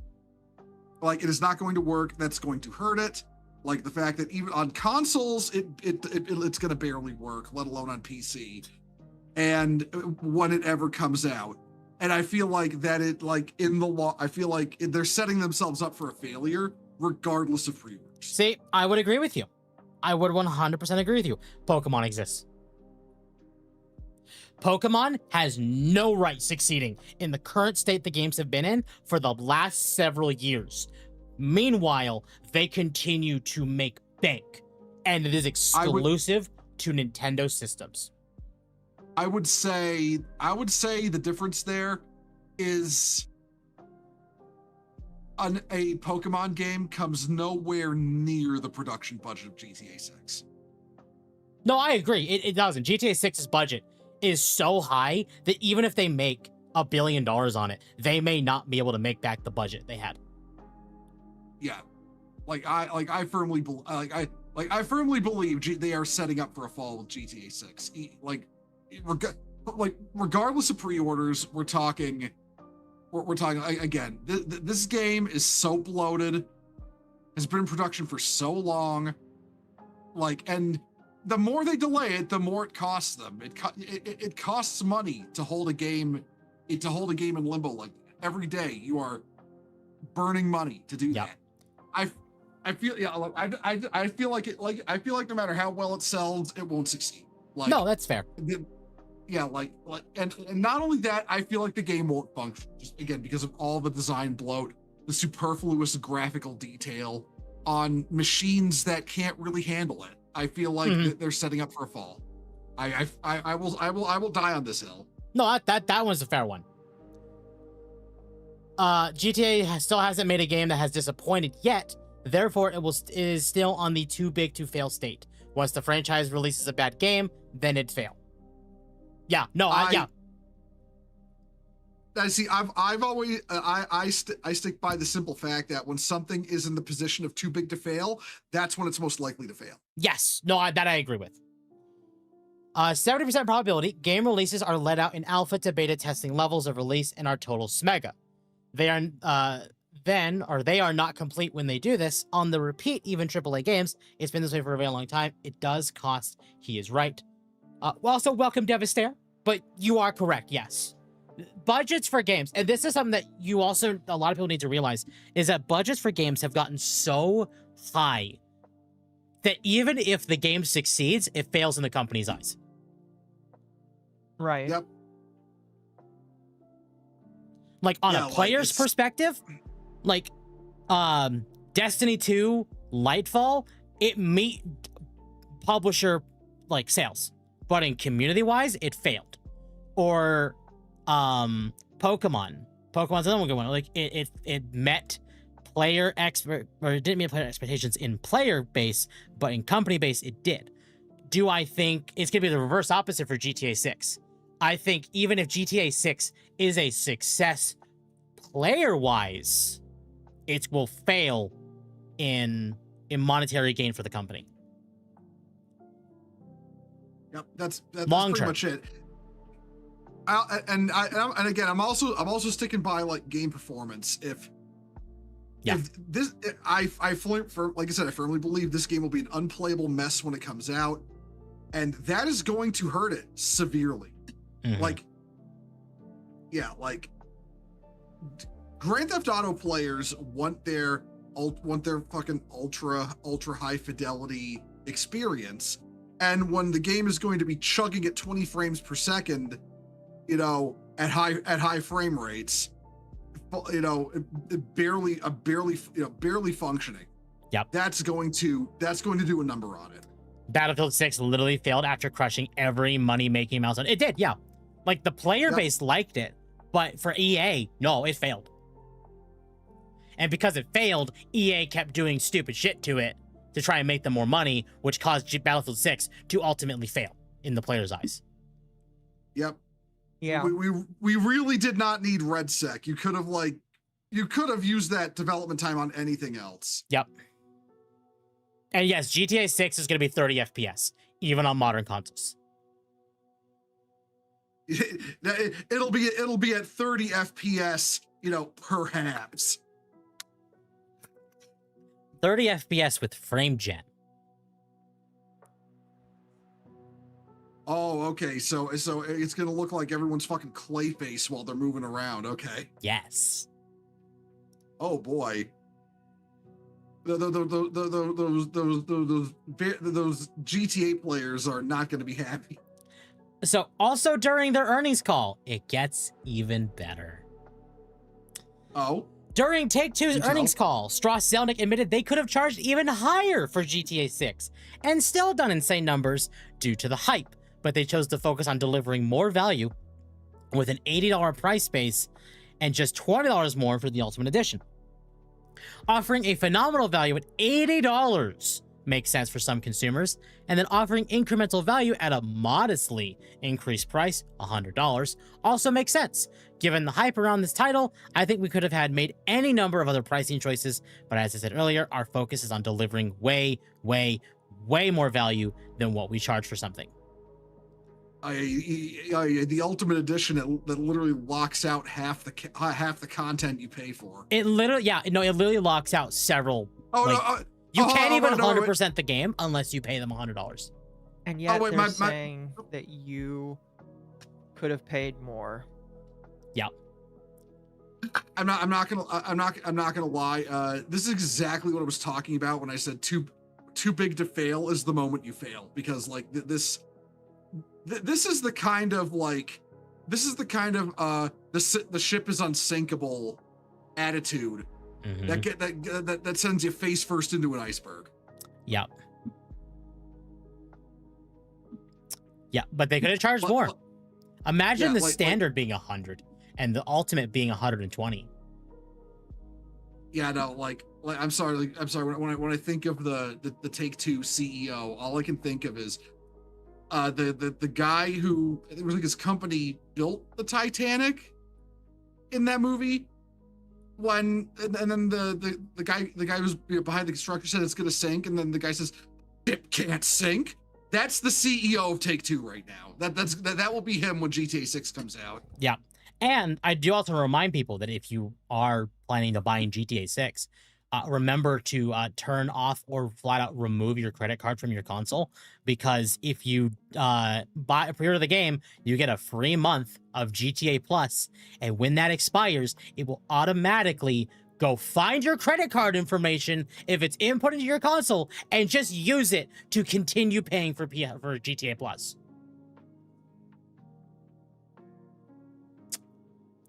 Kiss my ass, Rockstar. What the fuck? Yes. Oh, I'm not focusing on that. Random side tangent. I think Marshall might get a chuckle out of this. Marshall, do you remember Tectone's previous girlfriend, Pink Chew?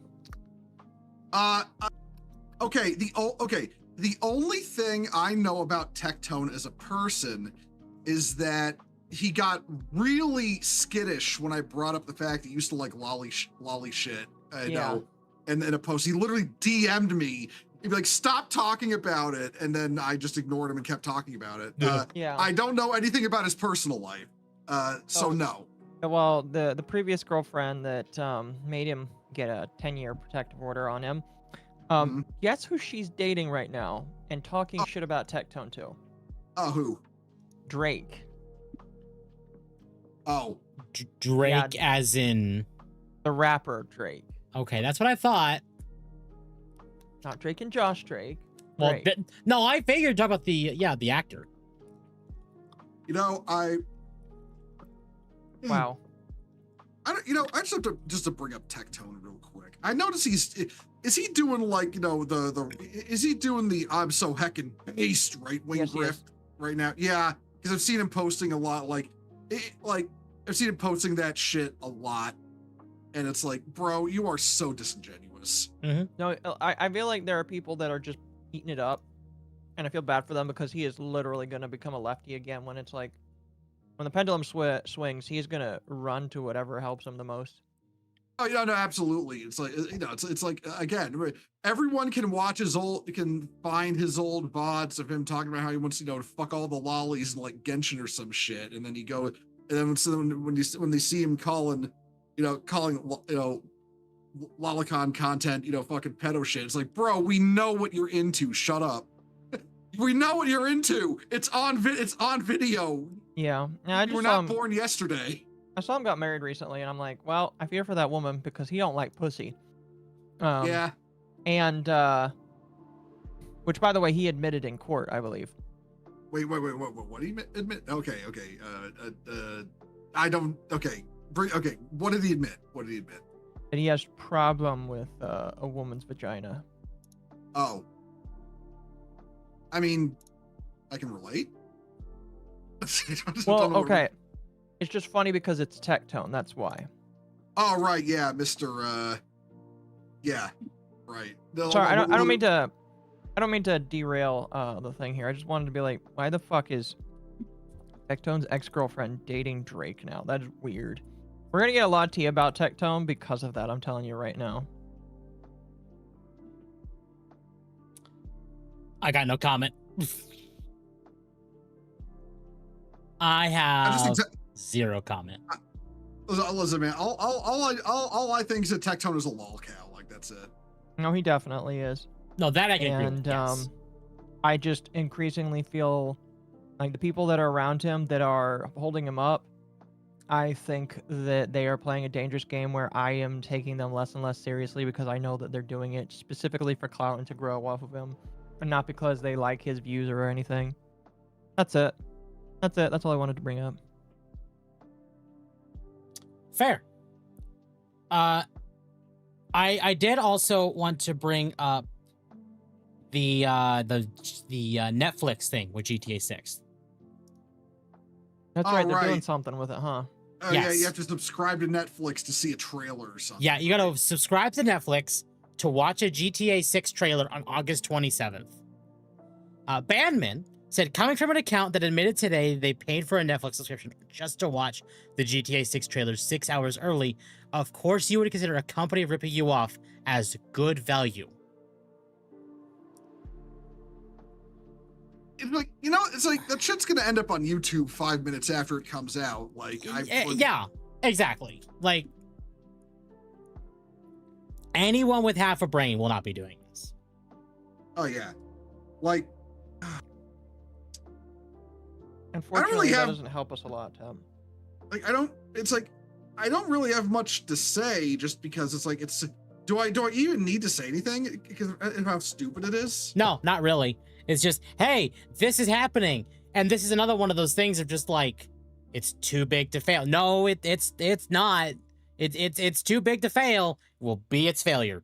And the fact that GTA 6 is literally paying off Sony and Netflix. No.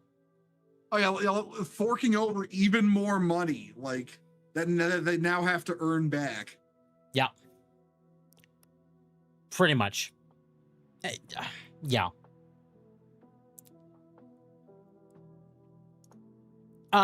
Typically Netflix is worth a damn is Love, Death, and Robots. I've not watched Love, Death, and Robots.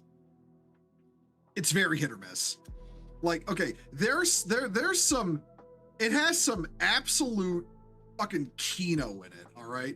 And then it's also got some cringe, absolute woke cringe, the likes of which, like, you can't possibly imagine. Like, okay, I don't want to, because I don't want to spoil it, so I'll just like, okay, like there's like one at the start that's like, it kind of comes off as like, you know, oh, lesbian purity against abusive men, and then fucking hoodwinks you with it. It's actually like real. It's like, oh, that was actually pretty good. And then there's like, say, you know, the Aquila Rift one, which is just some actually really good cosmic horror, like unironically. And then there's what is it? I forget what the fuck it's called. It's some animated thing about like a kitsune that's like, oh, that was like mutilated and then turned into a robot or something. It becomes like a steam-powered cyborg, and it's all like they have this very obvious Donald Trump looking guy, like doing the struggle snuggle with her at one point. It's like, I'm gonna get back at these men that hurt us. It's like, shut the fuck up. Just shut the fuck up. Oh God, that was so bad. Jesus Christ. Admittedly, I've seen the scene of her turning, like being transformed into this cybernetic kitsune thing, and that looked cool. But with the rest of the context, I'm like, meh. Oh yeah, no. Don't get me wrong. It's beautifully animated. It is actually just gorgeous to watch.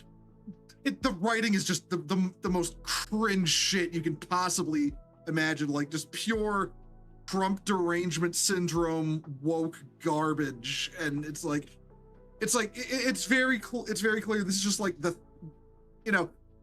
a therapy session pretending to be an animation. And Love, Death, and Robots is just like that. It's like there's so much shit that's actually really good and so much shit that's just garbage, and I have no idea how it got approved.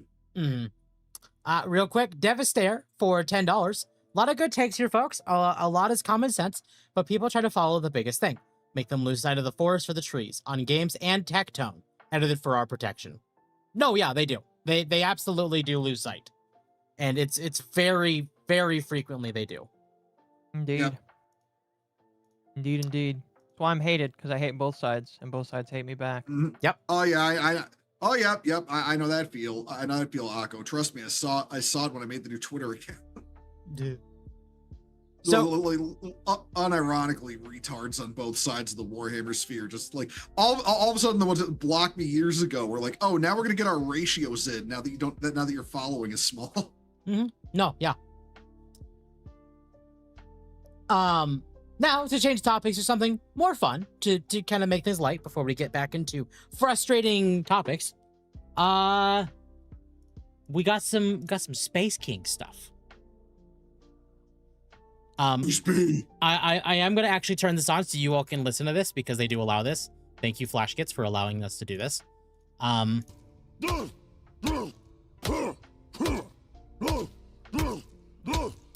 keeping it like this just in case like any copyright thing gets weird. No, don't matter. This is just me when Tower present. And that is the most efficient way to neutralize a blap blap. Now, the evil blap blaps have started infesting the Pasteur sector. But as you're all intimately familiar with, the Pasteur sector is the best place to find little boys. Each I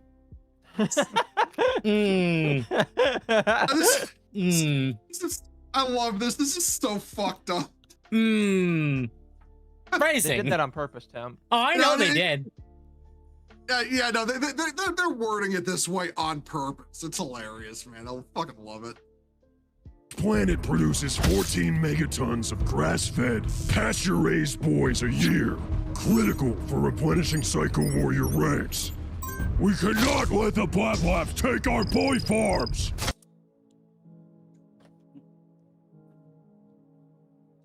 Sorry. I'll be right back. Jesus. Oh. Jesus Christ. I've always loved Flash Kids for this warped ass sense of humor of theirs. I like their, like some of their shit, like fucking Transformers, if you've ever seen that. Yeah, no, yeah. I don't know if that's on YouTube anymore, but that shit was fucking hilarious, man. The wording is baked in to filter for the cringe. Oh no, it is. No, it very much is. It is very much a filter. Yep. We need Cap to become a Discord mod. Oh no. No. I'm sorry. This proactive with it? No, he's a Minecraft YouTuber. Oh, damn. It's wrong on so many different levels. Parody can really hurt sometimes. It can. I describe Space King as the Spaceballs of Warhammer. Absolutely. I've used the same description. It's very much like it does exactly what Spaceballs does. It takes like, a very serious story, like that takes itself seriously and is very like a very genuine story. It's not ironic or anything like that, and it just goes absolutely hog wild with the parody. And it's affectionate parody as well. That's the thing. There's love for the source material there, and that's why it's so good. Yes. No, absolutely. I feel like if anybody else had tried to, anybody else in the indie animation sphere had tried to do something like Space King, a parody of Warhammer 40,000, it would have come off as a very heavy-handed, very kind of like pointed, targeted, angry kind of, take that chuds kind of thing. Instead, what we got is that Space King is above everything, above anything, an affectionate love letter to 40K and how ridiculous it is. Oh yeah. But played for comedy rather than the very serious tones of 40K. And again, that's why it's good. It makes criticism of the Warhammer community. Don't get me wrong, it does, but the criticism targets actual problem children in the community rather than just, lashing out at, culturally convenient targets, we'll just say. Like, I think I think the best example, it was from the Christmas episode of Space King, where they have the guy who says, what if we're the bad guys? And then they just cut him off and just blow him to pieces like that, Like to be fair, Beaumont, that's only if 40K hasn't penetrated the normie sphere yet. And this is true. Space King is done in such a way that it pulls the deep fans of 40K, because like a lot of the 10th edition really brought in a whole lot of normies, to the point it filtered out the people who genuinely love the franchise for what it is. And all those people were pulled to Space King because Space King pulls in what people loved about 40K, but makes it a parody with it. I think Space King is its own thing. It's a parody, but by the same token, it's its own thing now. No, it is, but you can especially definitely with the see announcement of this video, the inspiration. Yeah, I would disagree saying that Warhammer fans were I would disagree saying Warhammer fans were displaced by 10th edition for normies. I would absolutely not say that, because, and this is something I've said, like air quotes, normies are not the problem. And hear me out, because a normal person can smell a woke rat as well as any fan. Oh yeah. We just saw this with the Custodes release. Nobody bought them. The only Custodes model kits that sold were the jump pack guys that have no women in the kit, the dreadnoughts, and the tanks. Because again, it's a mech and a tank. You can't gender it. No, yeah. In any meaningful way in terms of appearances. And then, and the only kit that sold was the jump pack guys, who have there's no women in that kit. You can go look at the kit yourself. There are no women in that kit. I've theorized that the Sodality kit, that's the squad that has the women, was made later. It was a tack on that they were originally not going to make. But that's a whole other topic. But anyway, I don't feel normies have displaced 40K fans at all. I don't believe that for a minute. But Games Workshop tried to pander to woke people in 10th, and it has very obviously hurt them. 10th edition was a flop.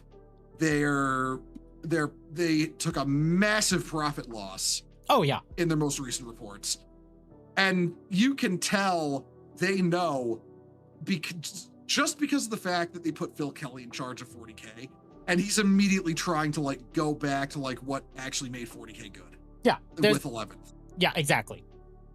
Here, let's get back to watching this. Yeah. I'm sorry. The Blabs have already invaded past Hey, what the hell is that? Are you making knockoff Psycho Warriors? Don't lie to me! I love how that's a 40K reference.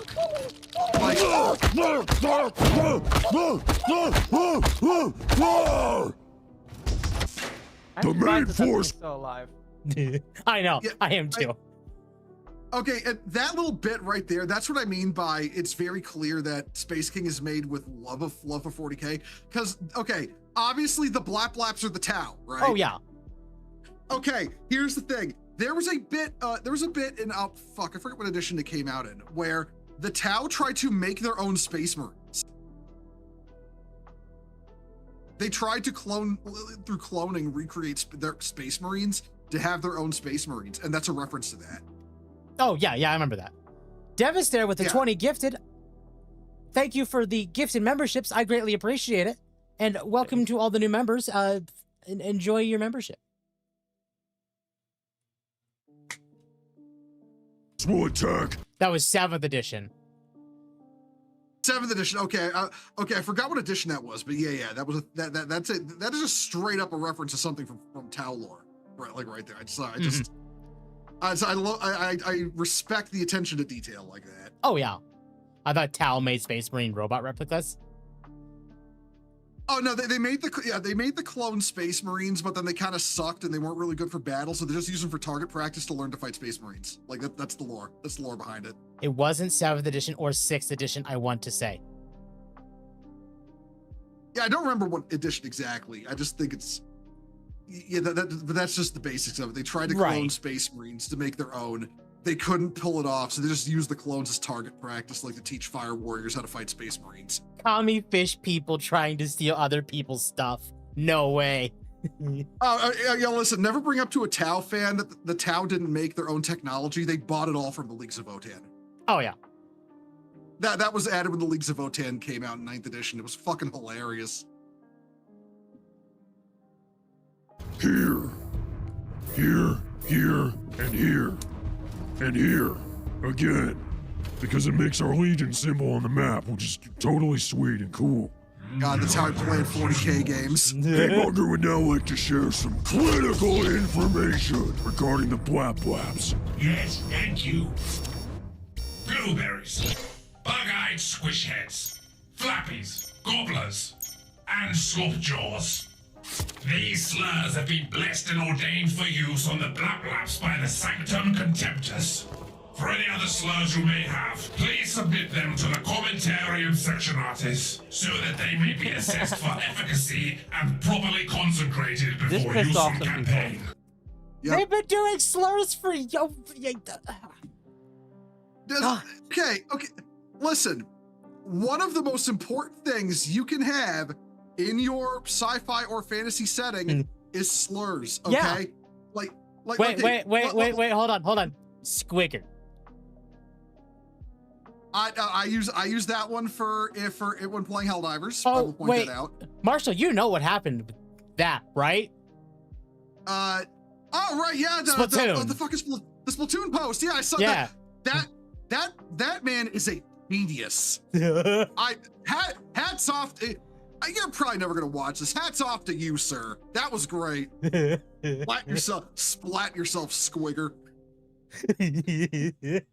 Yeah, no, seriously but that's the thing. It's like, you really want to think about it. It's like there's so many new slurs because the current ones that exist is like you get crucified for it. So just make new ones. Yeah, no, it's like the best thing you can have in your sci-fi or fantasy setting is slurs. Okay, let's talk even The Expanse has slurs for like it was, because the authors of that were pretty fucking woke, right? Mm-hmm. Like the TV show cut a lot of the woke shit out, which was actually in its favor. But no, the books woke as hell. I don't recommend it. But now even those had slurs. Like the Belters are called skinnies.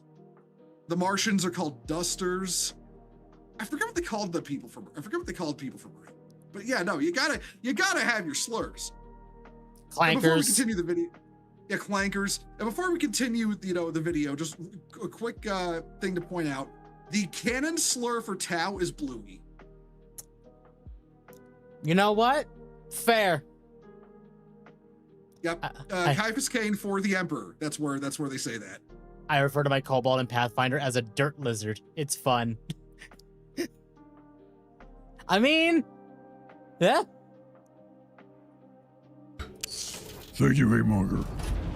While the rest of the Legion tackles the main massacre, you and a few others will join my squad behind enemy lines to carry out smaller, more intimate massacres in the new Space King board game crowdfunding campaign!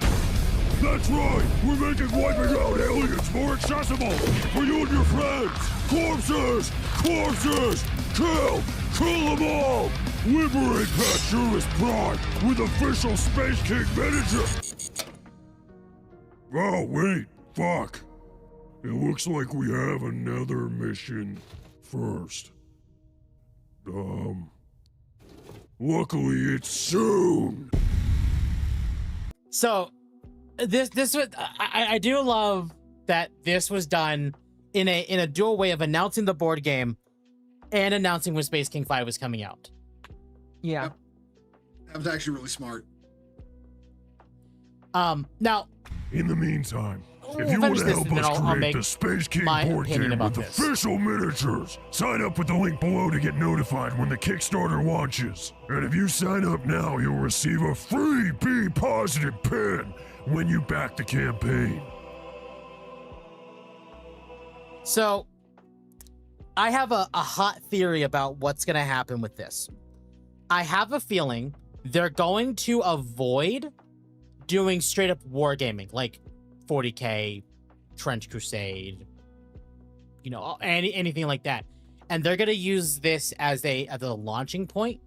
And instead of making like more board like things, they're going to give us more board tiles and more minis, paintable minis, by the way, as expansions to this.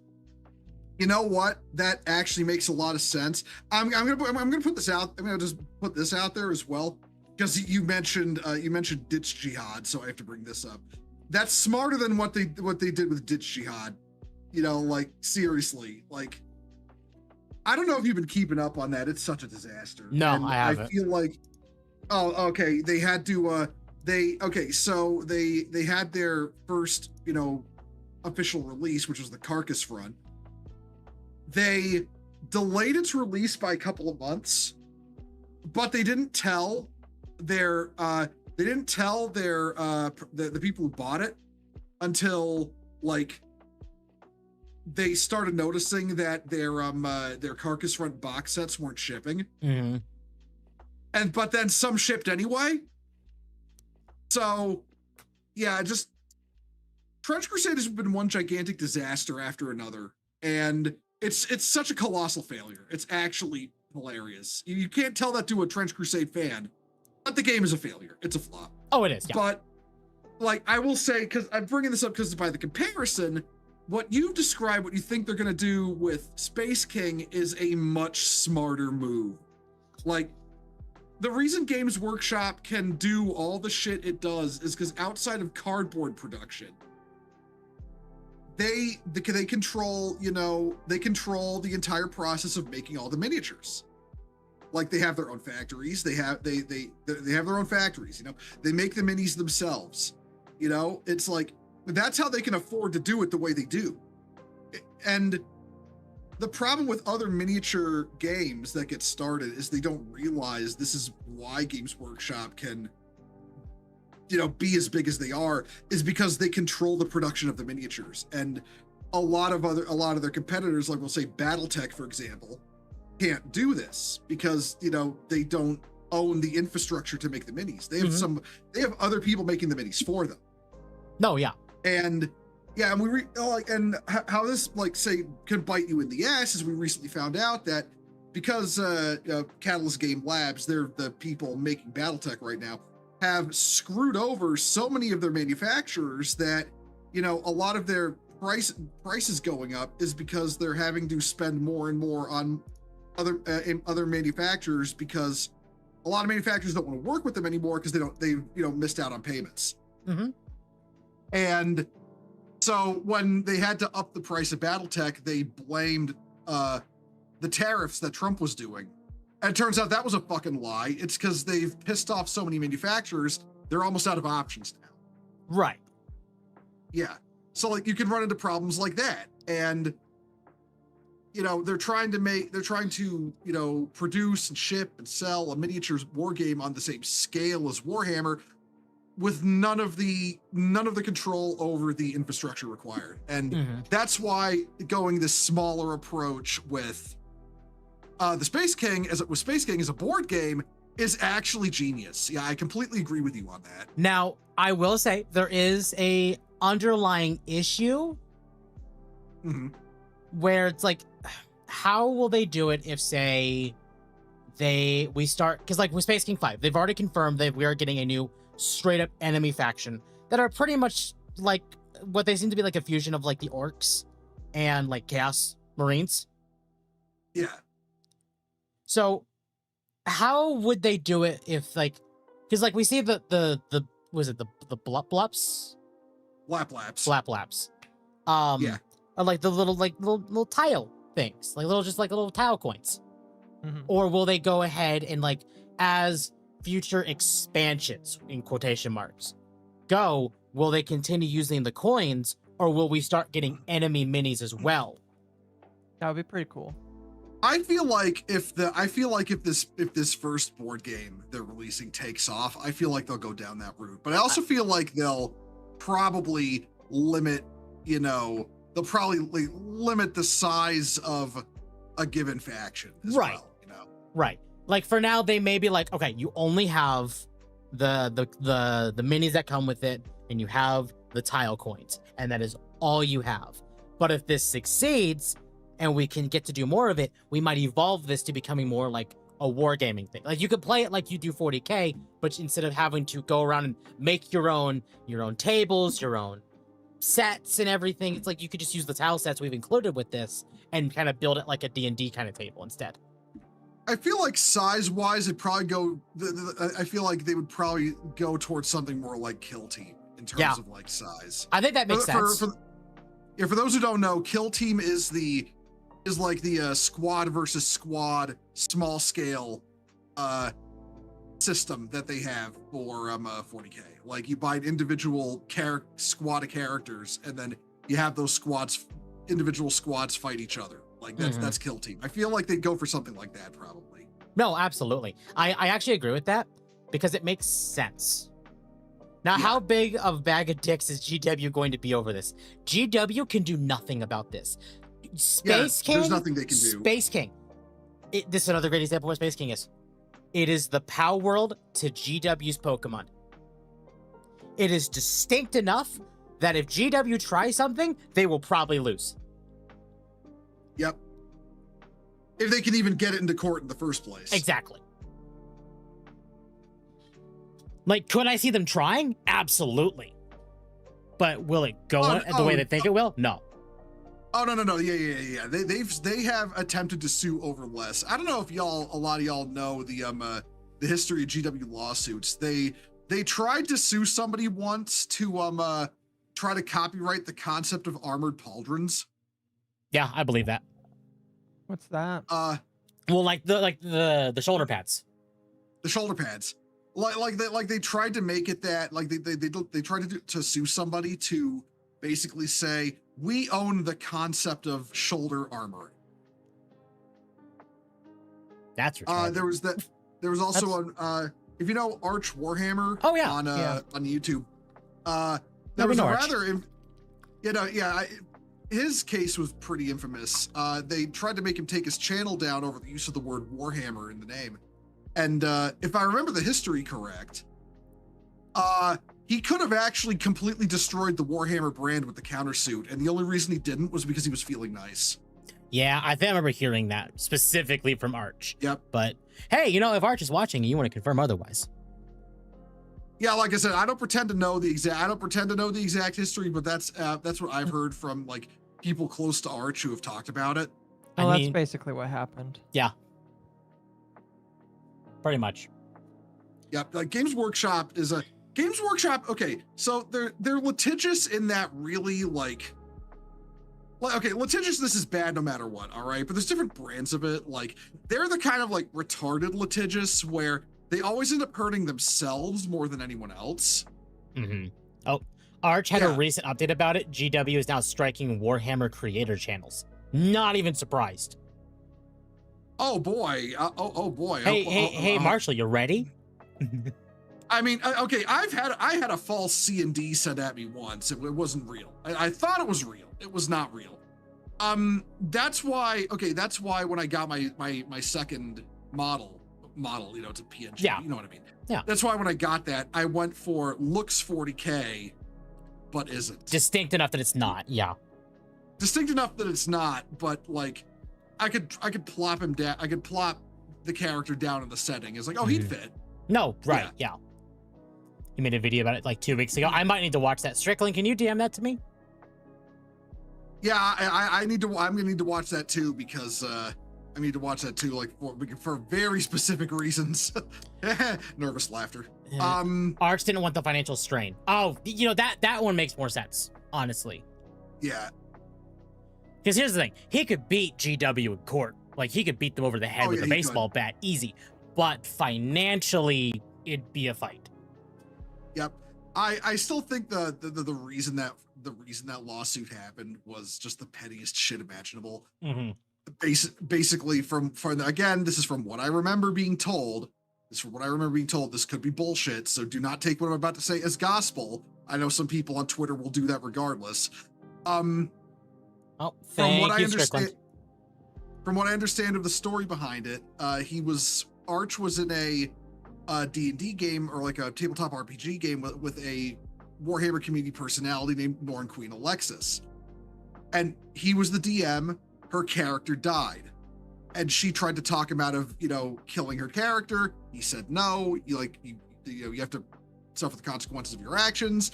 And she took it so personally that she orchestrated his cancellation, basically. Right, yeah. But then on top of that, he went to author Gav Thorpe, who is a Games Workshop employee, and then through him, he orchestrated Games Workshop trying to take the channel down. Dude, instructions unclear, new Bible chapter being added with your words. Anybody with the last name Thorpe just has like the weirdest drama. Oh, he's a shit author. He's genuinely a really bad author, but he's also has seniority with a lot of people at Games Workshop because he's like one of the old heads at the company. So they basically he hasn't worked there since 2008, but he's still one of those guys. Or if he came into the Nottingham tomorrow, and he said, shit, you'd ask you wouldn't ask questions, you just squat. You know what I mean? No, yeah. Yeah, and he keeps getting books published by Black Library through that, even though the man legitimately cannot write. Like he's the guy that writes all the Eldar lore. Eldar players fucking hate him. He's so bad at it. Like, it was funny as fuck too. I did a rant about how they just handed the single most pivotal plot line of the Eldar over to the Necrons. They literally cucked the Eldar out of their most important plot line ever. And I did a ramble about that on stream on Friday, and it was so fucking funny because the Eldar fans are so deranged about me that didn't even stop to bother watching the fact I was on their side on this one. Real quick, Chaos Smash 64 for $2. I didn't want to miss your super, so I'm making sure I get it now. Me and Gear's voice from Invader Zim. Yay, slurs! Yeah. Don't worry, I saw that earlier. I just wanted to have a good opportunity to say it, to read it out. Hey, no, that's fine, man. It's your stream, man. You can interrupt me whenever you want. I do want to get to the Daily Dose of Warhammer post, though, because Occo sent this one to me today, and oh my god. Oh, okay, yeah. Okay, I got my new account going, that motherfucker blocked me instantly. So he says, why does so much right-wing humor circle on the concept of, ooh, we really want to say it. Yeah, you know the word. We want to say it. Yeah, we really want to say it. It's just kind of pathetic. Like, they're not funny, racist enough to go all out, so it's just sad and edgy instead. Oh, no, it's just funny. Daily Dose of Warhammer, in case you're watching it, here, I'm just going to say it out loud for all of you, all right? Racism is funny. Okay? He's a Britbong. He won't understand that. All right, yeah, he doesn't have rights. I forgot about that. And chat, he tried to pull the whole, oh, I know where your account is, while saying that somebody's an American. I was like, yeah, them living in America, they're privileged. You fucking suck. You suck, man. Now, Chat, I am going to make a request. Can someone clip this specifically, please? And then send it to me. I want to do something funny.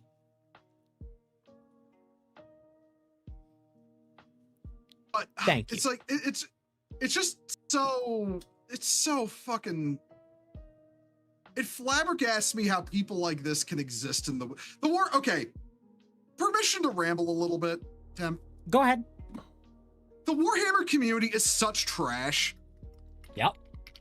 Like the Warhammer community, it's just trash. Both sides. I'm not picking sides on this one. Wokehammer, Chudhammer, you both suck.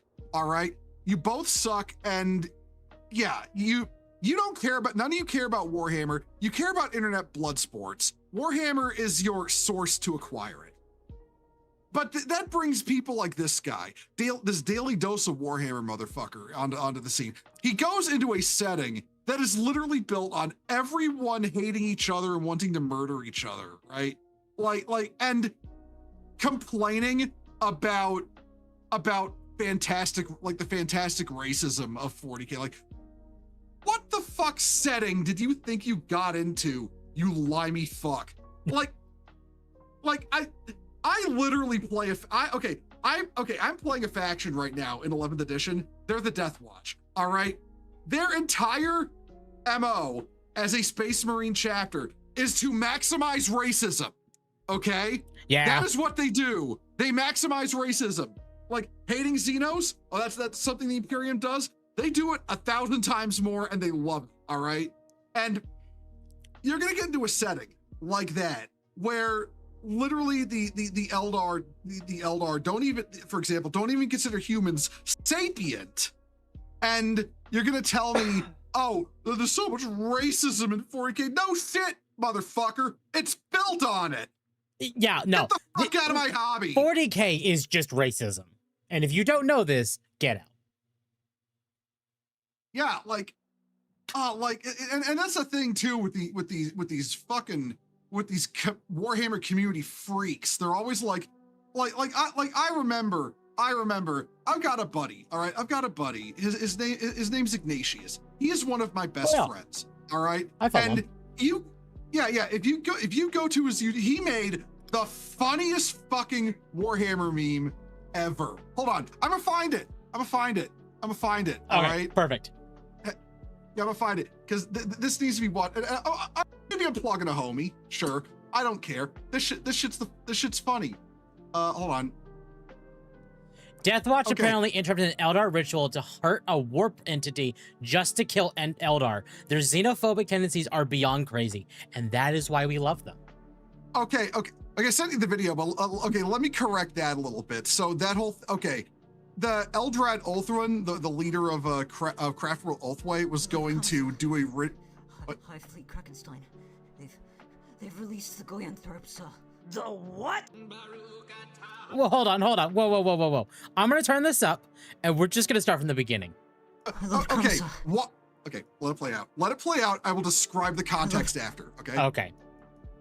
Commissar, High Fleet Krakenstein.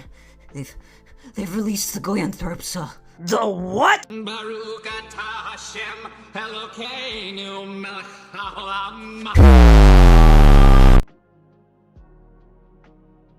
The fuck? Okay, so if you scroll back to about the all right. what was that mark? The the 5-second mark. Yeah, right here. Read that post. Especially when the Tyranids are a racist dog whistle to represent Jews like me. That's why they love the Imperium. Yeah, no, okay. So there's this guy. He used to be on Twitter. You know, his name was Bitshammer. All right, he's everything you would think a woke male feminist would act and look like. And so basically, he was talking about how the factions in 40K, like the Xenos factions and the Chaos factions, represent real world minority groups. And this guy pipes up and says that. And then Bitshammer says in response, yeah, Tyranids represent Jews. gene stealers represent trans people. You know, it's like, there's this huge argument about how these enemy factions at the Imperium fights represent minority groups. It was the orcs equals black people argument, and it was, and that's what I was talking about, like that, and this Daily Dose of Warhammer guy, because he's one of these people. They're like, it's like they unironically think that, you know, oh well, obviously the space bugs from another galaxy that want to devour all life just to fuel their unending eldritch hunger. Clearly, these represent Jewish people. That sentence just gave me an aneurysm, March. What did they mean by that? And that's the thing. Nobody was saying this. Like, nobody was making these comparisons except them. And I'm sorry, God. So, because somebody mentioned the Death Watch thing there, and if I don't bring up the exact lore, it's gonna eat away at me all night.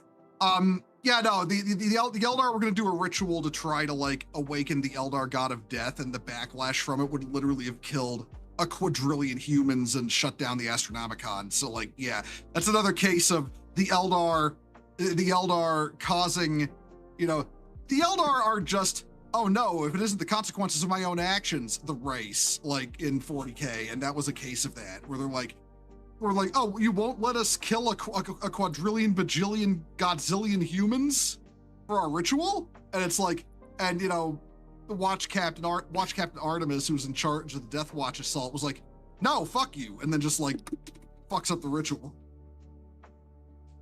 So, Atari, what were you doing? Oh, hey, Atari. No, Atari's not here. Atari's a knife here. It's reference to the fact.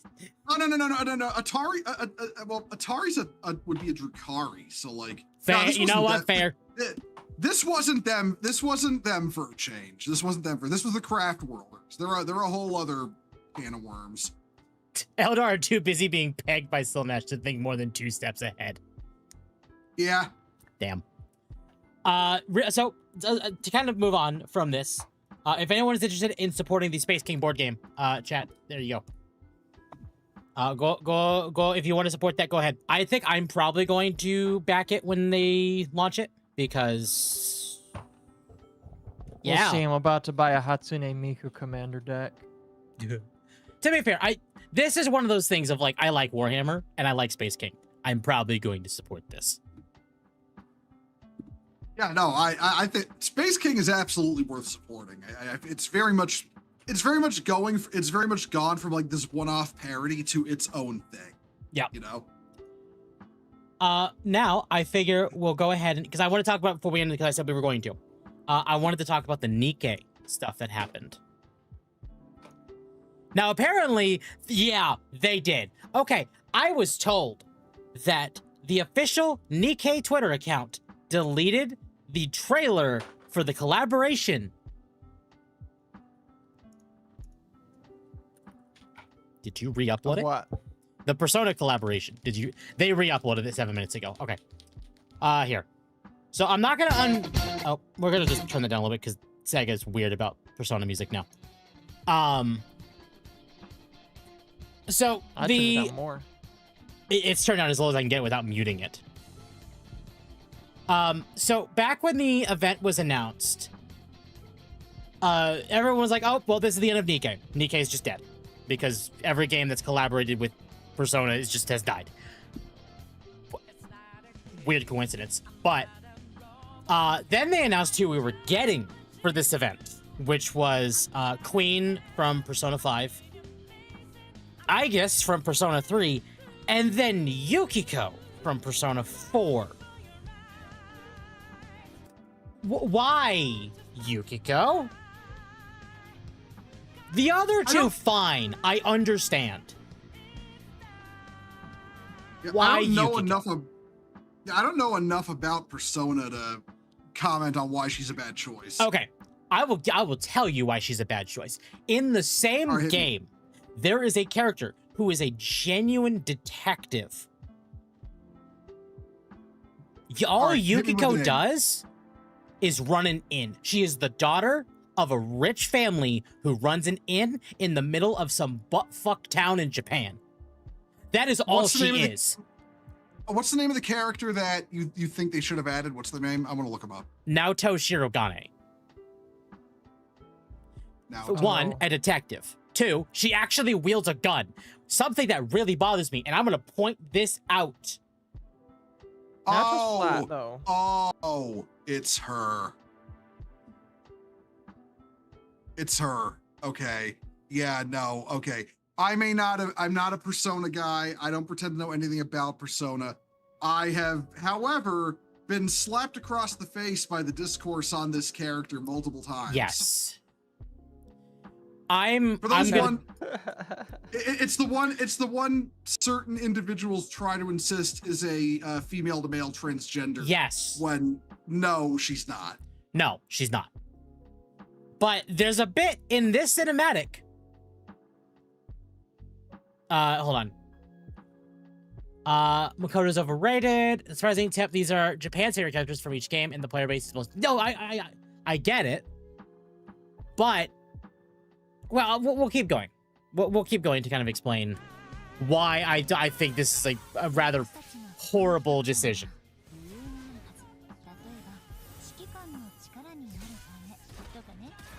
Also, where's Makoto's ass? I just realized her ass is non-existent. Wait. Oh God, I'm sorry. It's flat. Okay. Oof, Yeah, flat. like okay. I'm like, look, you do not put a character with a non-existent ass in Nikkei. You just No, don't do you it, don't. all right? Where's her ass? Like, there's genuinely no jiggle to her model at all. Like I'm gonna be, you know, here's what I think is going on. I think that's a mandate from Sega. That's my guess. That is my guess. Yeah.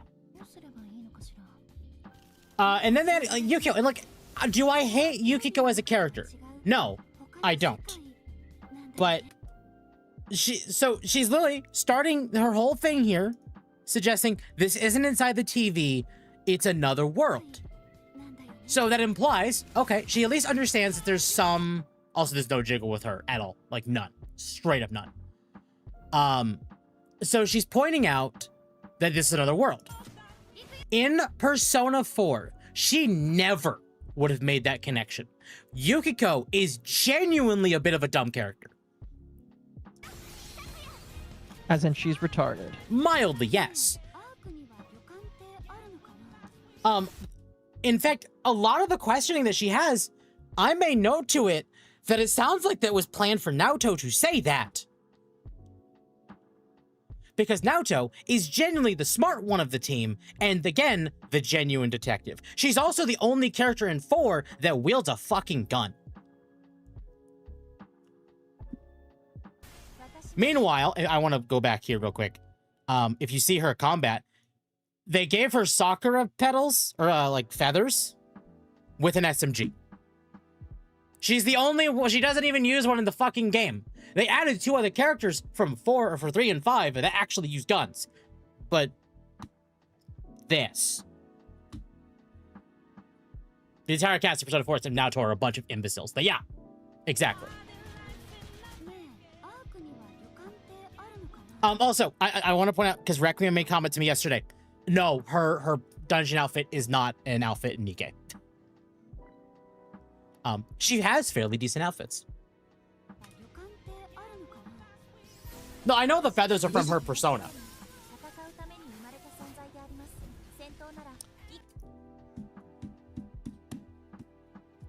I'm gonna blame Sega. Fuck you. Why is Aegis in SR? Yeah, I'm gonna also remind the audience: do not fist robot girls. I'm gonna save some spoiler stuff here. Also, have a good night, Devastator. Enjoy sleep.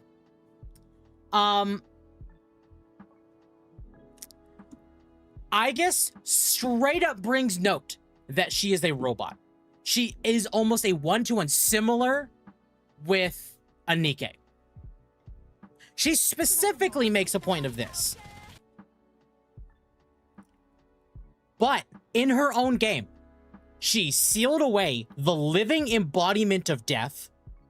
She took over the protagonist role as a protagonist, even with the wild card, which the whole point of the wild card is they can wield pretty much any persona they want.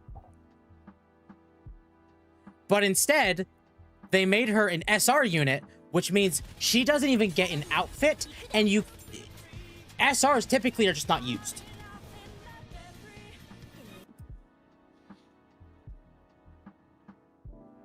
Also, once again, no jiggle. Yeah, I could kind of let it slide with Aegis, because despite what porn might say, a lot of that's just straight up like gears and whatever. Fair. Okay, you know what? That one's fair. The other two, though, yeah, no. It's like, what game did you think they were collabing with here? Exactly. Like, I guess I'll let the lack of jiggle slide because there is straight up none on her that could do it. If anything would be, it'd be her chest, and you can't even see that here. So...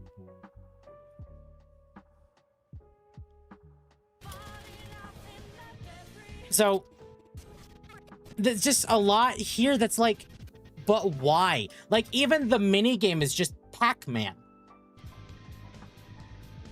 That's brutal, but man, not gonna lie. Like, I don't know. A lot of this event feels... Also, by the way, I can't blame Shift Up for this, but why was there no jiggle on Makoto or Yukiko in the game, but in the art? Damn. I'm still blaming Sega. I will firmly blame Sega on this one. Because Shift Up, because you can see in their own characters, you know, here and here and here, like, no, they're keeping to the theme of Nikke. But when it came to the actual Persona collaboration, nope, none there. Absolutely none there. So, no. I firmly believe, I do not think this is going to be a game destruction ender like people think Persona is to other games for Nikke. But I do think this event is going to hurt Nikke. And it is because Sega's being prudes.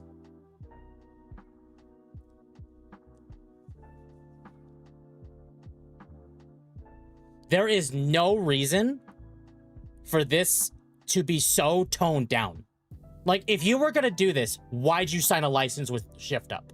You know what they do. You know what their shtick is.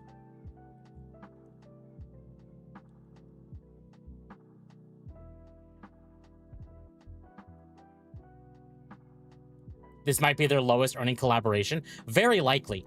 Like, don't get me wrong. The Resident Evil collaboration for Nikke also did very bad, but at least everyone there fit the style of Nikke.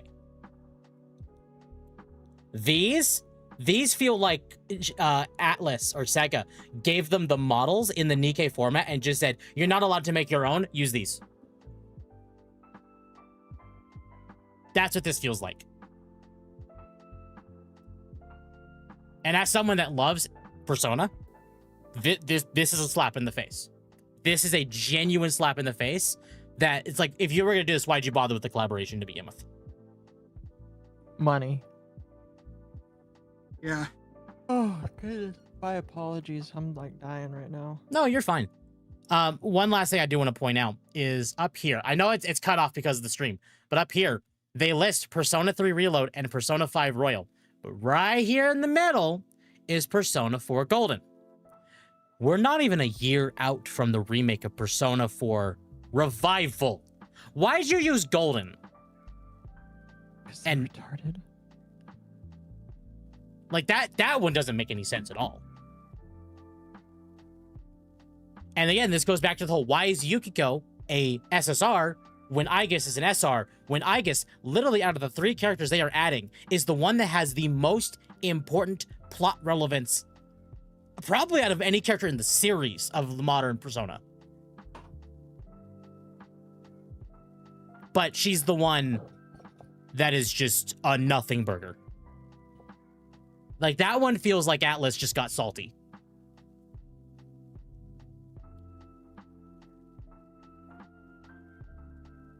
I don't know. I could go on. But it's just this feels lazy and awful.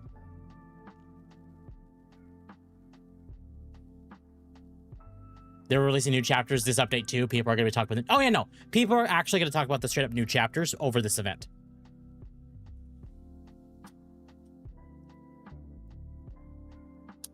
We'll get in the last two topics quickly, and then we'll probably start wrapping up. Marvel ToeCon came out this week. And my god, it's doing bad. What the fuck is ToeCon? So Marvel ToeCon is the new fighting game from Arc System Works, the same devs behind Dragon Ball FighterZ, Guilty Gear Strive, Blaze Blue. Like they're a giant in the fighting game scene, and they typically use fighting games that people do tend to enjoy. But when this game came out on PC, you were locked. Well, here, why don't we do this? We'll read the Pirate Nation post. Marvel ToeCon Fighting Souls is not having a good launch on Steam.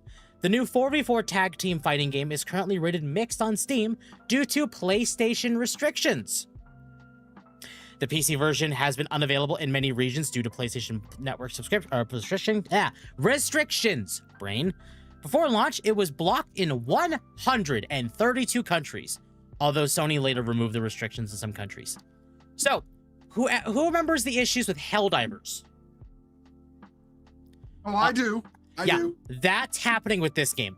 Even on PC, they are forcing you to use PlayStation Network.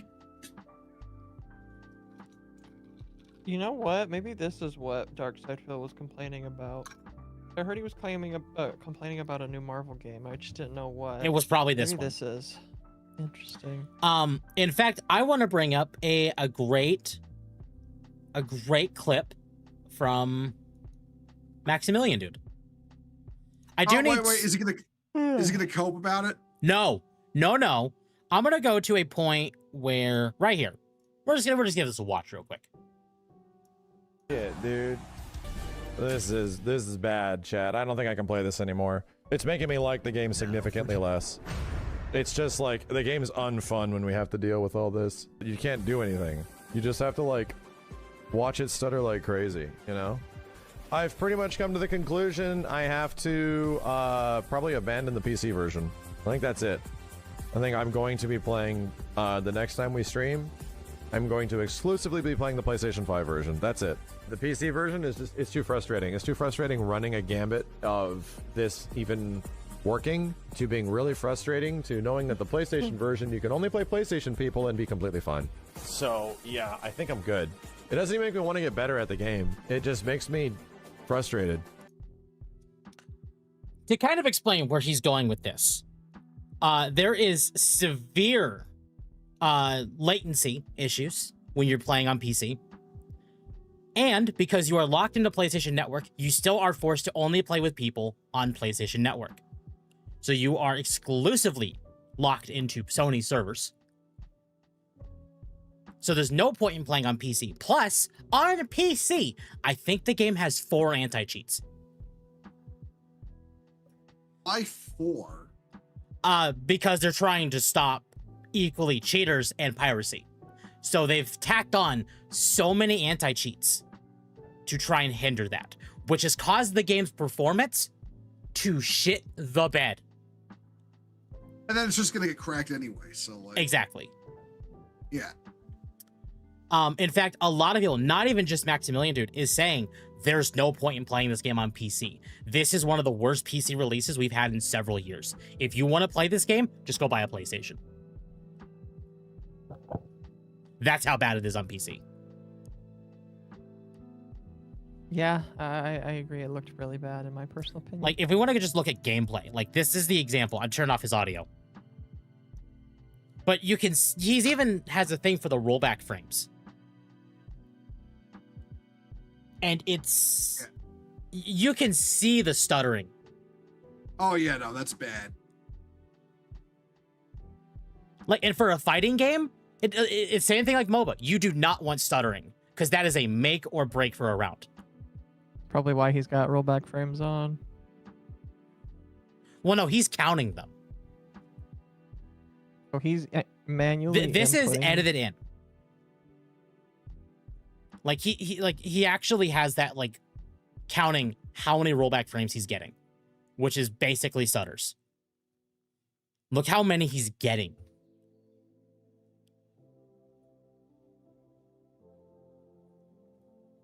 And it counts the rollback frames. This is using real rollback netcode. Oh God. Yeah. It's so okay. I'm gonna basically put it this way. It's so bad on PC that it's made some people believe that Sony intentionally sabotaged this game to get people to only play this on PlayStation.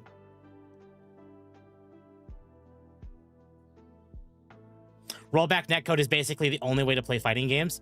Rollback frames are not exactly stutters. Okay. I don't play fighting games, so admittedly, I'm a little not knowledgeable here, but the overall response of the game's performance has been the big one. No, Like- I'm actually willing to believe that conspiracy theory that they deliberately sank it on PC.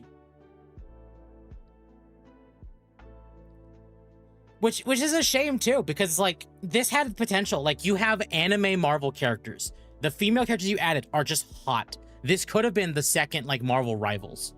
But because Sony sabotaged it, at least that's the theory, that they sabotaged it, it's just not even gonna get there. Yeah, he even shows at the very end. It's so bad, he uninstalled it from his computer to not even give himself the tempting factor to just try and play on PC.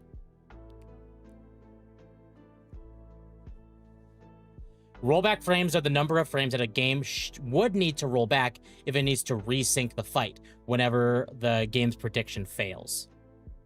And he was still going up to 8 with that. Oh my God. No, I'm very much in the camp of believing that this game was sabotaged by Sony.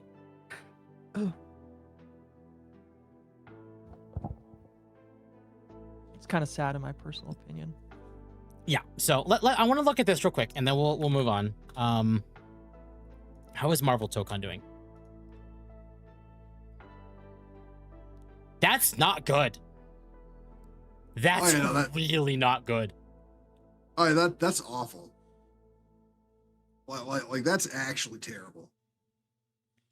Like, this game definitely was relying on the popularity of Marvel Rivals. And some fan service. Some people even found out that the design for Spider-Man uses similarities and hints from the old like Japanese Spider-Man show. Again, it was made by Japanese developers. Fair. Yeah. No, this game, honestly, ArcSys has already said they're looking into fixing the PC issues. The problem is that this game is so locked down that it is unplayable on Linux. So you cannot play it on the Steam machine, you can't play on the Steam Deck, and it is locked to PC, as well as requiring PlayStation Network to even play it. I was going to say, one anti-cheat is enough to take off Linux. Before, yeah, you're not touching it. And, yeah, no. In fact, Kareem, so this is something I saw earlier, Marvel Tokon is seeing mass refund and scathing reviews. It looks to be failing. This is the Sony curse now that touches any exclusive game. The game needs to work on SteamOS so we can play on Steam Machine and Steam Deck, but it seems PlayStation and Marvel Tokon don't care about its gamers. It's sad to see, but understandable. I think Sony purposely botched the PC release of Tokon for this exact reason, to get players to buy it on PS5. This only hurts the game, and Marvel will probably never license out like this again. Hopefully it gets fixed. Like, licensing out for a single-player game is one thing, but licensing out for a multiplayer game like this that had such massive potential is unacceptable.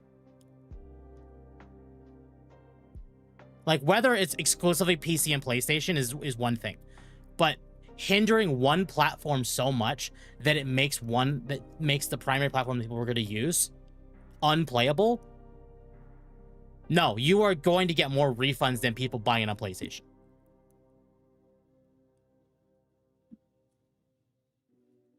So, no, this is this is bad. I agree. No, I mean, man, Sony could have made money off this, but they decided that, you know, Well, hey, let's give the game let's give ourselves the worst reputation about it. It doesn't help that Dr. Doom is voiced by ProZD. Oh, okay. You know what? I wouldn't buy it on that alone, but like, actually, yeah, they did do something in the game that people did like, at least before it launched, which is instead of changing the voice, so like if you wanted to swap the game to Japanese, you don't have to do it for everyone. You can change the language of a character individually. Oh no, I still wouldn't get it just because ProZD is in it. Yeah. So, like, don't get me wrong. Is ProZD's voice bad? No. But ProZD also dug his own grave by opening his mouth. I mean, I just think it's funny that, you know, he's like, authentic race-based casting, but they have him playing a gypsy. Yeah. Pretty much. So, he's a bit of a hypocrite. This is Arc System game since Guilty Gear. Yeah. Oh, yeah, don't get me started on that. It's opening his mouth the wrong way. Yeah. So, Marvel Tokon will probably not... It would require a massive overhaul to get people to come back to playing it. Big shame. I think we'll probably end off the night with just a little bit of, let's say fun, quotation marks, fun news.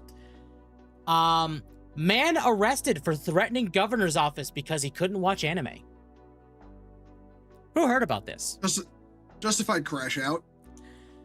A 35-year-old man has been arrested for threatening to stab members of the Texas governor's office because he couldn't watch anime. I wouldn't have threatened to stab people, but otherwise understandable crash out. Joseph Roy Osment from Houston left an angry voicemail after apparently becoming convinced that a law introduced in Texas was preventing him from accessing anime online. According to an affidavit from the Texas Department of Public Safety reported by I don't know. The caller complained that his Google account already showed he was over 18 and demanded that officials reverse whatever legislation he believed was responsible. I'm not going to read what he said. The employee who reviewed the message subsequently reported it, telling investigators that he feared for himself, his colleagues, and members of the public. Despite the unusual reason given for the threat, it isn't clear what Osment was trying to watch. The affidavit doesn't identify a particular anime or explain which website or service he was attempting to use. Texas hasn't introduced a blanket ban on anime, meaning he should have been able to access sites like Crunchyroll as long as he had an account. There are age restrictions on downloading apps from the Google Play Store, but he said that his Google account is registered as being over 18. Osment has been charged with 1 count of terroristic threat against a public servant, which is a 3rd-degree felony. If convicted, he faces a maximum sentence of 10 years in prison and a fine of up to $10,000. This isn't the only time someone has taken their love of anime to the extreme. One fan made a giant mural of Miss Kobayashi's Dragon Maid in a rice field, while a hacker broke into a gacha game just to post their favorite anime girl. So, yeah, I was gonna say, I know there was some like, you know, shenanigans in Texas a little while back, but as far as I was understood, no anime was banned over there. No, what this is Texas is pushing age verification. Specifically, a while back, it wasn't as long ago, they actually demanded Discord implement age verification in Texas on the same scale as they did in the UK.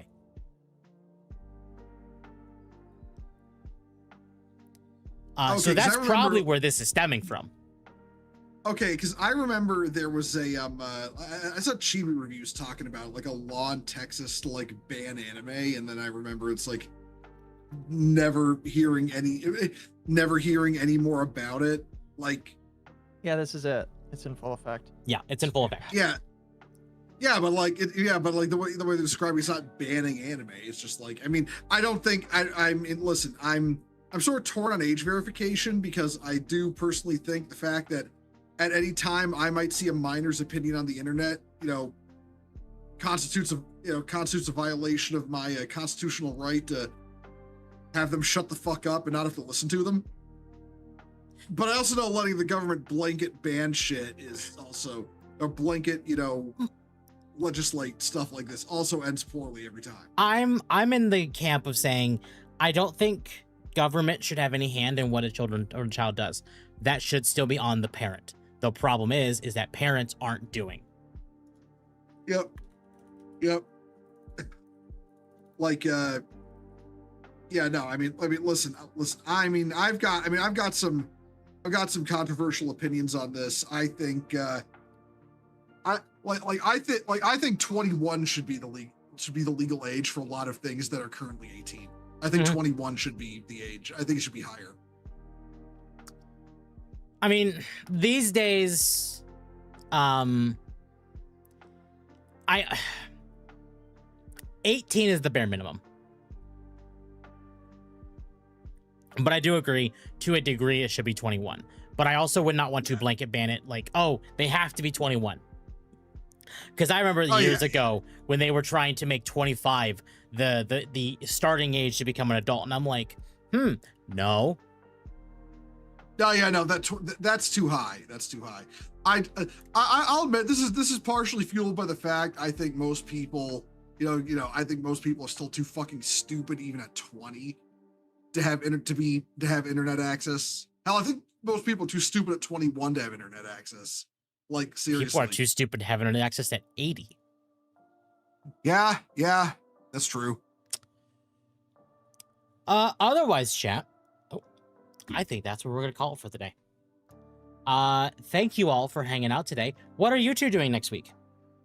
Or I guess this upcoming week. Yeah.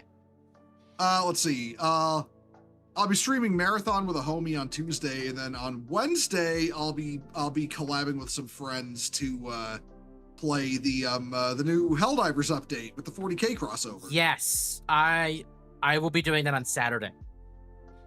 I would do it Wednesday, but I have prior obligations, so I'm gonna do it Saturday. Yep. Yeah, I've got tons of medals saved up. I'm hoping to unlock most of the shit that I won like right away. The base green Kasserkin armor better be the first one in the war bond, or I'm gonna be pissed. Yeah, that'd be nice. Yeah, I don't want to go for the demolition. I don't want to have to get the demolition one first just to get the one that I want. No, absolutely.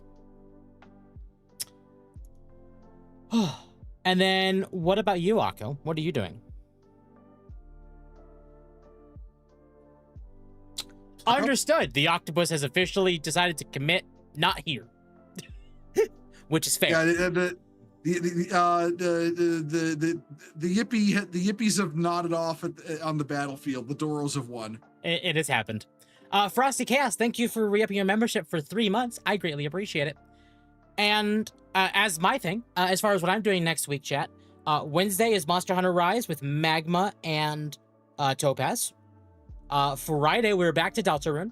Saturday, we are going to play Helldivers for the Warhammer collaboration. And then, of course, Dogwave on Sunday. I will be with Magma tomorrow as well for Final Fantasy XIV. So, yay. Otherwise, chat, if you all enjoy the content I produce, I would greatly appreciate it if you left a like, subscribe, hit the bell for more notifications, join the Discord, as it is the best place to know when I go live. We also have rare dogs in the Discord. The rare dogs are always wonderful to see. And we also have a members-only section in the Discord, which you can also gain access to by becoming a member of the channel for $1 a month. Which, if you do that, you gain access to the emotes in chat, which is Sad Rare Dogs, as well as members-only access to videos, posts, and streams that I may do in the future.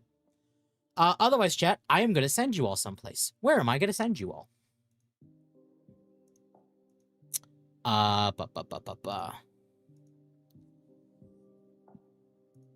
Let's see, who's live? You know what? Mizu's live. Understood. I know I'm sending you all. I'm sending you all to Mizu. And then we'll do this, /raid, Mizu, Tamari, Nope, that's Mizu Tavari. Mizu Tamari, VT. And on Kick, no Kick grade.